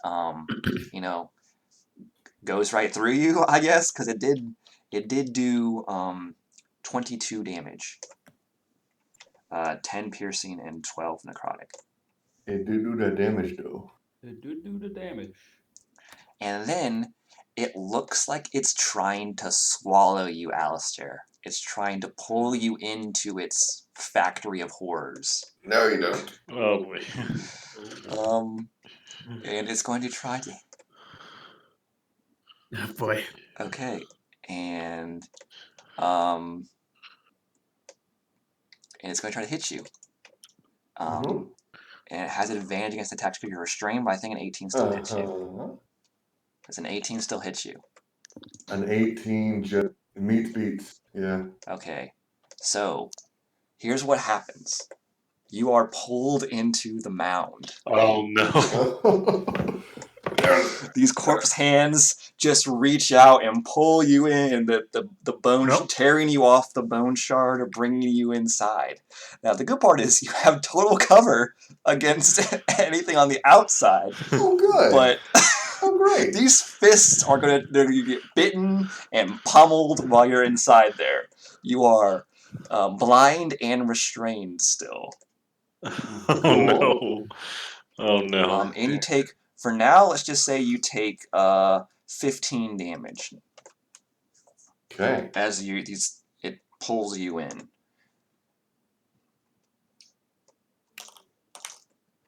And to your guys' horror, you see that Alistair has been drugged into this corpse mound. Oh shit. And that's its turn. Slizik, it is your turn, good sir. Holy shit, I think Alistair's dead. He was struggling. I can hear him. If I could get this fucking thing off his me! muffled shouts just blend in with the moans of the corpses. Oh no. Get out of my nose! Gonna hit the air. With the reckless attack. Yes. That kills it. Excellent. It Perfect. dissipates with the last sort of whisper and moan, dissipates into nothingness and just disappears. For reals this time though. Fuck you, wind. Okay, I'm gonna run. I'm just gonna run and I'll just take my second attack against this guy. Definitely. Do you want to? I'm going you're to, reckless, yes. But do you want to great weapons? I'm gonna reckless, and I'll try a great weapon. Why not? I'm also gonna use my bonus action if I hit to thunderous smite it. All right. Oh boy! Oh my god. That's plus 10 too. I don't know if that's Yeah. So you crit. So you're at you're at 20 right now. Plus the extra 10 is 30. Plus what your thunderous smite does, which you can roll that. yeah. Sorry, 1 sec here. Well, yeah, you double your dice, so Oh, I don't know if I get rage damage on that. And no, you don't. Rage is only. It's when you hit this Oh, happens. shit. So you double this dice. That's I've- another 10 damage. you Oh. critical, so double your dice on your. Yeah, I'm Another doubling key it. to this. And you can do your free action to shock it. Yeah, I'll zap him as well. And so it can also be pushed back away from you. I'll deal that. So I'll do the save first, the dex save, and then the strength save. Dex save. Fuck out of here. It got an 18, so it takes half. So it takes only the 5 then. No, it takes. He's doing a lot of things with his. Yeah. Oh, okay. Okay, so like, So now I'll do the strength save to see if it's pushed away from you. You got a 17, so I'm gonna assume it succeeds. It's not pushed away from you. Actually don't know what my DC Your is. DC for is 14, I believe. It should be the same as your strike. that. No, because it's based on my. Constitution. Oh yeah, you're right. Yeah, you're right. All right, that's a hefty man. It is well past bloody now. Holy shit! Yeah, bonked him. You did 30. Man, Bopped him pretty you good. did 42 damage with one hit. That's how I do. Oh yeah, I didn't even use my second attack on him. Yeah. Erlen. okay, I'm going. Seeing this and I'm just gonna spit him out, and I'm gonna move. So. Oh yeah, does that somehow can we see our friend now, or does You it see a vomit him up or brief something? glimpse of Alistair, but then he's like the body's reshuffled to fully contain him. Yeah, I guess I shouldn't just be recklessly fucking. Now he has total cover, so you can't really hit him. Uh, A fireball might, but other than that, probably not. I'm going to bonus action blood curse of the mark the corpse mound, and I'm going to amplify it so it loses resistance to lightning. All right. till the beginning of my next turn. Spit him out, and I'm gonna swing twice, And your lightning is on. Okay, so which is at disadvantage so because I'm poisoned. no, you're no longer poisoned. Oh, I'm no longer poisoned, so Yeah, it was only it's still a 10. Yeah, it's still a 10. That's The first one will still miss, but you can roll again. Okay, Yeah, the roll poison again. only lasts till the end of your next turn. 19 definitely hits. So you're 12 damage total. Yeah, no, that's 3 lightning, so that's double, so that's 6. Oh, I'm sorry. So 15. 15, yes, 15. 15, 17. Sorry, plus 2 for dueling. Oh. Yeah, I forgot to put that in there. Sorry. All right. That That's is it. your turn, I believe. Yes, it is. Daksh. This thing is still up. It is. Mm. It doesn't have a high AC, but it's literally a meat tank, if you will. It's like a meatball. Like if the undead were the ground beef. Gee. Or a It sausage. smells as good as ground beef. Or a sausage, more like, because it's not exactly a perfect sphere. Just trying to think of like, at this point, what would just be the shoe-in to tip it over into the bucket? I'm just trying to. I don't know. I mean, I'm tempted to just cast a guiding bolt on it, but at the risk of failure. I don't know. He seems pretty. I'm gonna do that. He seems pretty occupied, so I'm gonna throw a guiding bolt at him and see what that gets me. Let's see. Radiant. Oh yeah, let me see about that. Here. Spinner. Did I not show up? It did not. I don't see anything. Yeah. You clicking on it? I'm clicking. Let's If you're on your spells, there should be a thing. It might ask you what level you're trying to do it at. Oh, that's a good possibility, yeah. Dang, I keep forgetting about that. Okay, so let me just submit the one. Okay. Now 11 is not enough to hit it. It goes wide.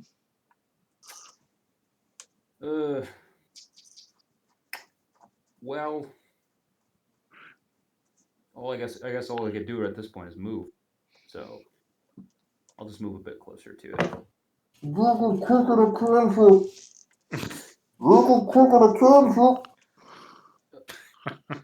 That's a good point. I don't think he has Quicken, though. I don't have Quicken, no. I just have. No. I don't have it, sadly. So yeah, I guess that's about it on that. Regrettably, yeah, I'm closer. So. All right, Aja.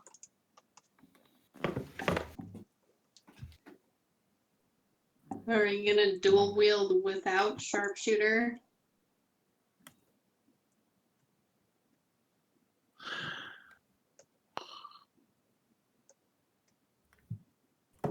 Okay, the 21 will hit, the 15 will miss, but just barely.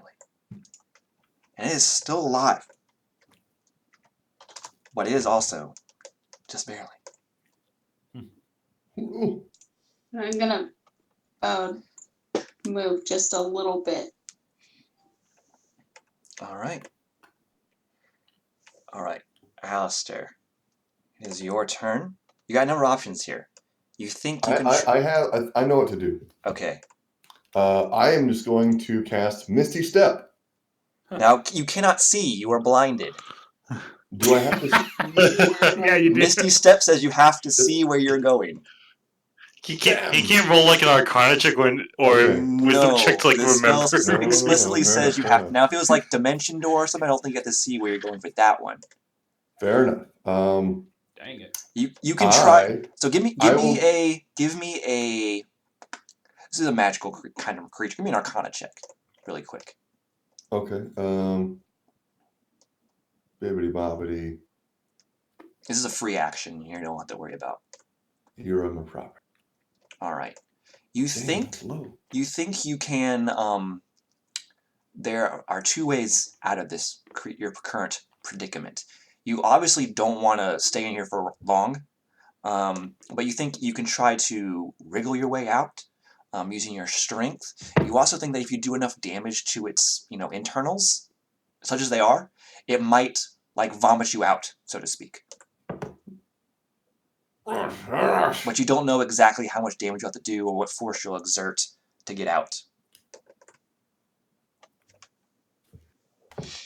Right then, the old tried and true. And I'm going to cast a magic missile at 3rd level. Ooh.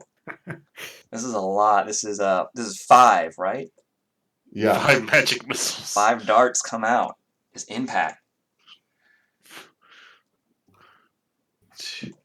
How are they all so bad? I don't think this is enough because you rolled so low. If you had rolled really high, you could probably could kill it, but it won't. That's 13 points of damage, 13 points of force damage. It is still alive. That was not enough to do it. All right. Old Slizzard gets to steal the kill again. All right. So here's the Corpse Mound's turn. It can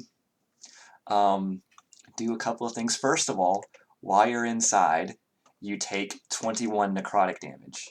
Oh, I'm down. Oh. So you're not dead. You're just unconscious. Your corpse for now has become not your corpse, but your unconscious body has become one of the many corpses that inhabit this mound now.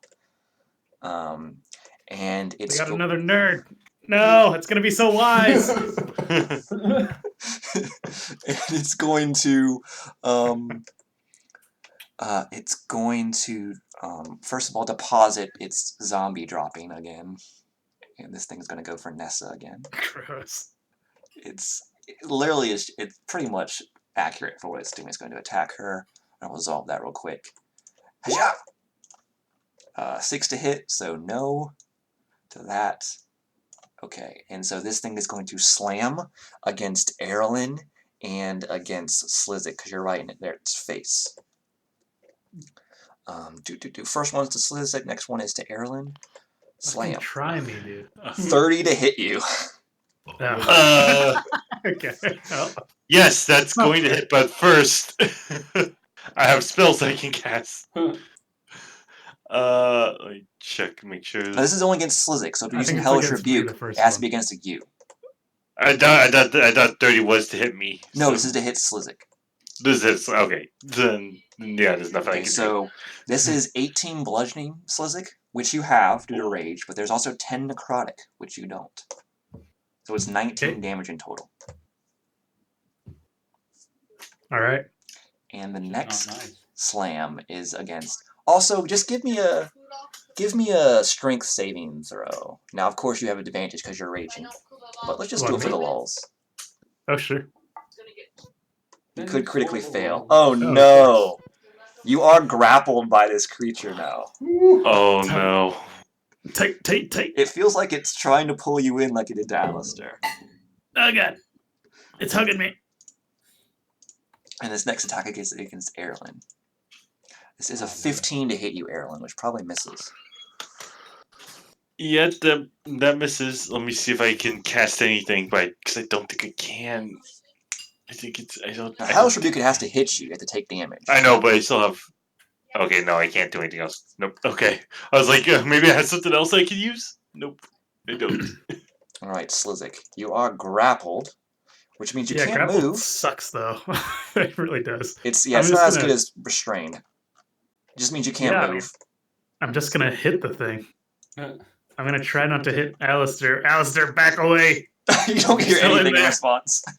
I just see his corpse like floating Yeah, inside. it is suspiciously quiet. There's one corpse that's larger than the others. It seems to have a breastplate on too. Don't eat my friend. I'm gonna hit him. I'm gonna reckless attack for both of these. All right.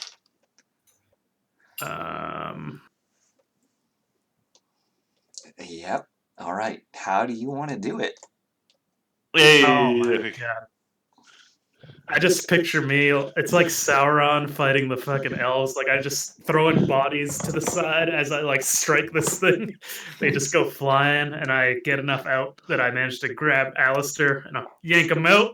And then I just fucking lay waste. And you just keep to on these going until the corpses. very last corpse sort of stops Yeah. moving. Slizik, you're splashing stuff all over me. I'm raging.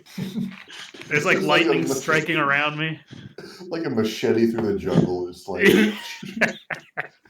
Alistair's body hits the ground with a sickening thud.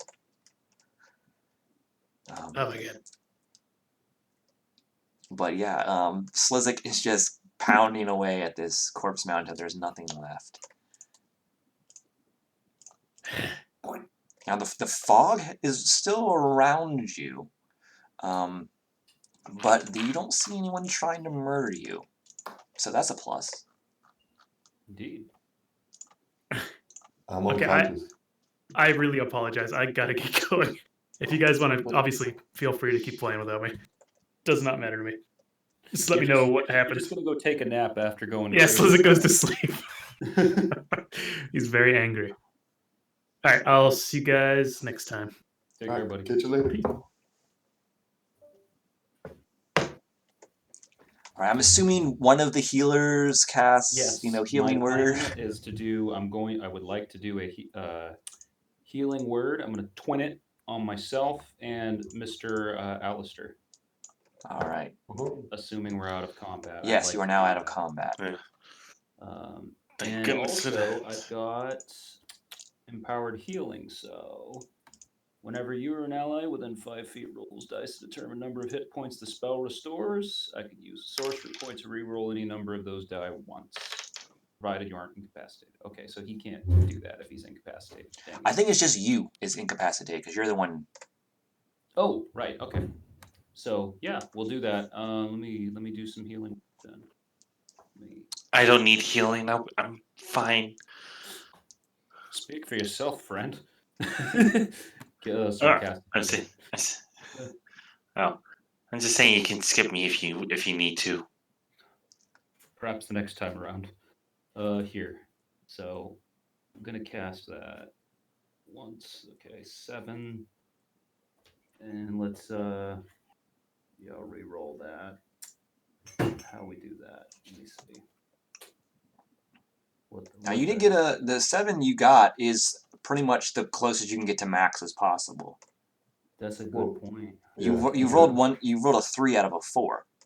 Yeah, that's a valid point. I'm gonna use that on, of course, Alistair. Yeah, if it's twinned, it's on both of you. Yeah. So I was gonna use the other one. Okay, hold on. Sorry about that. I think the twinned means it's like the healing word would affect 2 people, right? Yes. That's what I was aiming for. Yeah. Yeah. Yeah, Okay. so it would affect Alistair and Daksh. So just Okay, one cool. So we roll. both got 7. That's fine. Yeah. That's good. That's a good number. Okay, so you're up. Alistair is comes and starts just fire bolting the sky. Where is it? Where is it? Where is it? You're all right. You're all right. You're all right. You're all right. Just breathe. There's a hole in my lung. You've been through an ordeal, friend. Oh, I've been through several of those ordeals, and many of them had just clammy skin. I just can't even imagine. It's terrible. Now, as you'll notice, Alistair, that the wedding ring in my mouth. as your firebolts sort of go through this mist, you'll notice that this fog. You'll notice that it is clearing out a little bit. Like it's still very difficult to see through, but you're getting some visibility now where before there was none. I am going to cast Healing Word on myself twice with first level spell slots.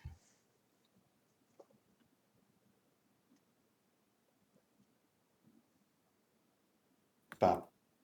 Oh, that's wow. And wow. Hey, I mean, it's better than nothing. It is. It's barely better than nothing. It's actually almost double your current amount of health. That is the closest to nothing I could have gotten, and I did it twice. That's really... Yeah, which you did double pretty much the amount of health you have right now. You're perfectly I'm gonna fine. cast it again at 2nd level. I mean, we could always just take a short rest. Oh wait, I could help you out with that. If you're within 5 feet, I didn't do that perk yet, so I could totally do that for at least one of those if you like. Oh, really? Yeah. So you can re-roll one of them, Okay. or any number of those dice once. Okay. Yeah, it's for if you're upcasting like a healing spell, or using cure wounds, mass cure wounds, or something. It took 1 again. Or are we short resting or what? That's up to you guys. I mean, Oh, I thought we were. Nessa doesn't know bad. how. Well, she's going to give you pleading eyes when you say you want to short rest because she has been playing and singing / humming this whole time. Well, it seems like a bad idea to rest here. Then we just got attacked. Should we leave? Is there a Alright, is there a crypt? Is there? here's my proposal. We short rest out in front of the entrance. And that way we don't if we have to, we can run as far as possible. No. I would say that it's a better idea to rest inside, where the things on the outside can't get to you. Raises an It's up to interesting you guys point. what you want to do. Now these, like I said, there is still some visibility. It's still slight, but it's still there. But the mists themselves have not dissipated fully. Oh dear. Alistair, I believe you said you wanted to look at this thing the statue was holding. Yes. What's in its hand? So it's one hand. It's one hand is sort of like raising its sword in victory, sort of ahead of itself, and that was the bow of the ship, sort of going through the mist. Its other hand, it looks like it's been maybe altered in some way.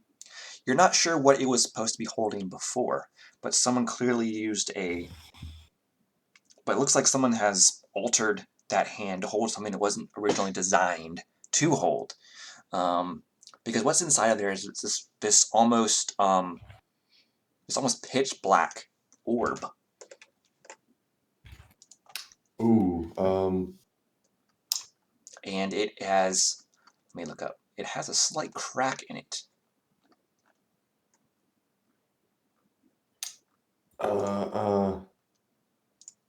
I will cast. Identify. Wait, no, I don't have it prepared. Shit. I'll cast Detect Magic. This is a magic item. It appears it's utilizing conjuration magic. It appears to be the ticket here. Do I any magical traps? It doesn't look like it. It just appears to be wedged sort of firmly in here. So you'll need a strength saving throw, or you can try to break the hand to get the statue to drop it. Do you want? I can do that if you need me to. If you need some help. Take the hand off. I'll try and catch on the other side. Alright, I'll attempt to try and break it off then. You just cut it off at the wrist where it's slimmest. Yes. You'll probably need not a sword. If you had a hammer, that would probably be best. Do any of you have a hammer I could borrow real quick? Slizik does have a hammer. I have got a hammer. I'll borrow Slizik's hammer. It's just like, I'm just gonna borrow your hammer for a second. Just while he's sleeping. Sorry, I'm just gonna borrow your hammer for a moment. You give me an attack roll. You Attack need to get roll. better than a 10. Okay, so that is... Alright, I'm just gonna roll this freehand. So 1d20 plus 6, because of my proficiency. Alright, yes. So you're able to just bring this maul down and just crack it right at the wrist. And it does fall down. Catch it. Yeah, give me a dexterity check. Sleight of hand, I think, is the appropriate. Sleight of hand. Okay. Oh, no. Oh, no. Yep. Do we have mending? No. So, what happens now? Does anyone else want to try to catch it? Was anyone else? I'll try and around? catch it. I'll try and catch it. Would I be over by there? Could I say I'm over by there? Or no? Yeah, you can say you're over by there. I'd like to give it a shot. Yeah. Oz, you can also mage hand as well. Let me give it a shot. That's a better number. Yes. So you managed. So it Oh. slips through Alistair's fingers. He was sort of staying on his tippy toes to catch it because it's sort of held aloft. It's on a plinth, so it's high up. In fact, Erilyn sort of didn't bring it down the wrist so much as connected with it in midair because it's above her head. And so when she hit it, Alistair's on his tippy toes, slipped through his fingers. You were crouched below him, and you caught it, Daksh. Give yourself some credit, dear man. This has been a hard day for you. Grab it. Thank goodness. As soon as the orb is separated from the statue, there is a fierce howling of wind, and it almost is like you could snap your fingers almost. And then all the wind sort of cyclones in on itself into the orb, and then there's just a dead silence now, and you can now see all around you. Let's. I think we get out of here. There's still a mist because it's still kind of in the morning, but it's a normal sort of low-lying mist that you can easily see through. I do a quick second level healing word on myself real fast just to be safe. And now that you are sort of you can see and your vision is unrestricted, you just see hundreds of corpses that were outside of Nessa's sphere of influence, so to speak, that just fell down as well. You hear them it's almost a giant thud because they all fell down at once, like a puppet. Your strings have been cut.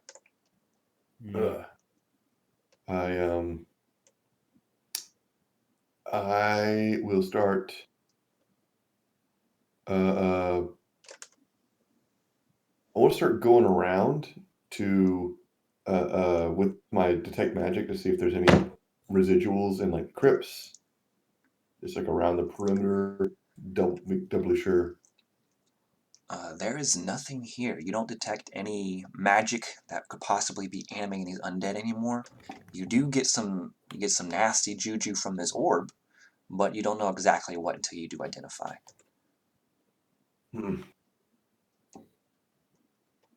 It seems we're somewhat safe for the time being. We'll take that rest now. Indeed. In the meantime, I can take a look to see what this orb does. Yeah, if you're short resting, Nessa will use Song of Rest to help you guys out. Cool. What do you think gives you an extra D6? I'm going to Arcane Recovery.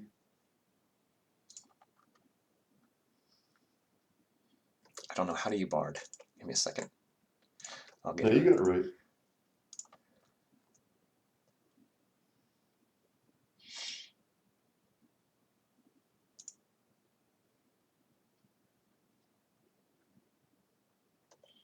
Actually, you get extra D8.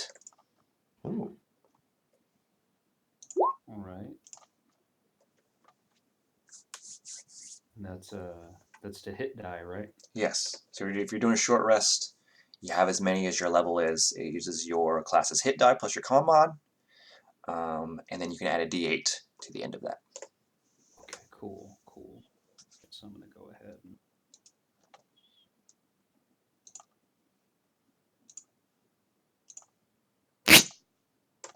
I'm not using any hit. I'm not using any hit die. Just as the Yeah, you came out that strangely unscathed. It did attack you, but it missed you. You said add a D8 to the end of that, yeah? Yes. Okay, cool. And you were casting Identify, right, Alistair? Yes, at the end of the short rest, I'll cast it as a ritual spell.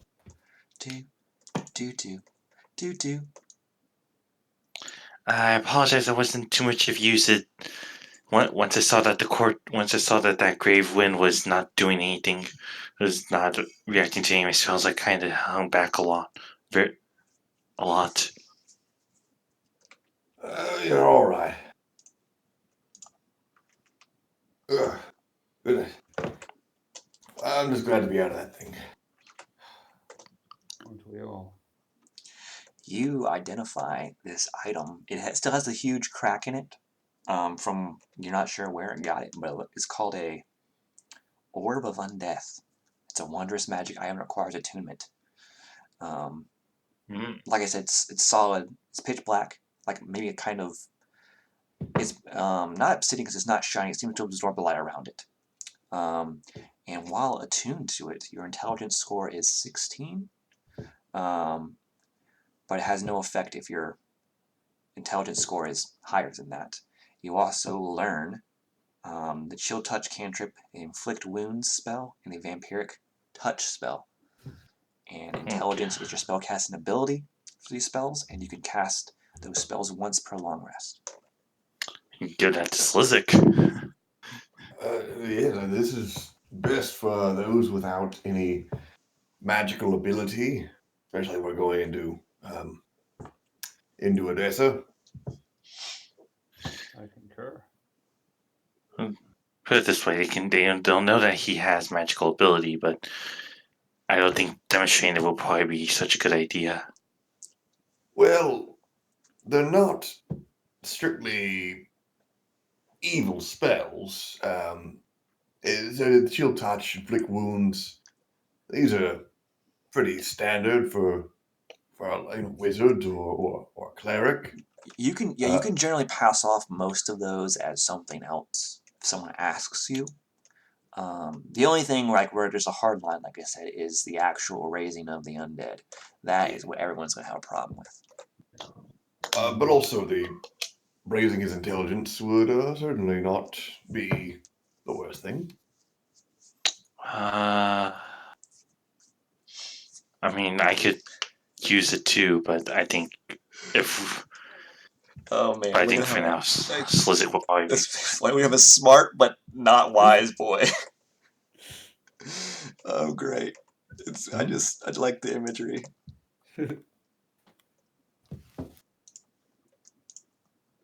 His intelligence right now is out of character. His intelligence right now is 11. Huh. Is it the lowest of all of us? Mine's- No. Mine is 10. Oh. Mine's is 13. I think Aja's is 15 or 16 because she is an arcane trickster, so she's got some gas in the tank. Sorry, what skill? Intelligence. You guys found a magic item, the Orb of Undeath. Yeah, it's 16.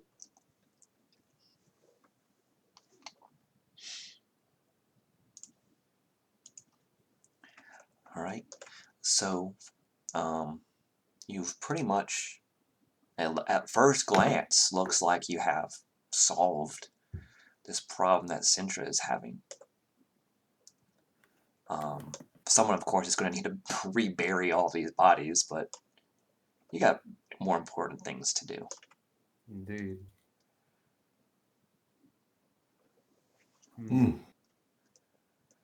I guess I'm ready to move on out of here. Be rid of this place. I think we all are at this point. All right. So I'm just gonna montage / tie up the episode in a neat nice package for you guys, if that's okay with everyone. So you decide you're done with this place. You want to be back. You want to go to the magical city of Odessa. You inform the guard and the cleric that you think you've dealt with the problem. They send out some priests to investigate, but concur with your analysis. They thank you for your efforts. They praise the various aspects they worship, and they send you on your way. Nessa, for now, says she's going to tag along with you because she says she has business in Odessa. She would appreciate your help on a matter, but it's not required. And she does say she has some discretionary gold for you as well that Alaric gave her to help with this issue, and see, she gives you guys 500 gold pieces as well. And then, in addition to that 500 gold and the Orb of Undeath, you have now reached 7th level. Yay! It's good. That's a nice number. And so, before we end the session, is there anything you guys want to do? Real quick. You have about 3 to 4 days travel to Odessa. So if there's anything you want to do in that time interim, that it's just real quick. You can always, exposit more next session, but if there's anything real quick that you can't wait to get out, now would be the time. I think we gotta write down instructions on what Slizzard can and cannot use with the sword, so that way he doesn't accidentally start practicing the wrong magic and get us booted out. Yeah. Write down very explicit instructions. Very explicit, simply worded instructions.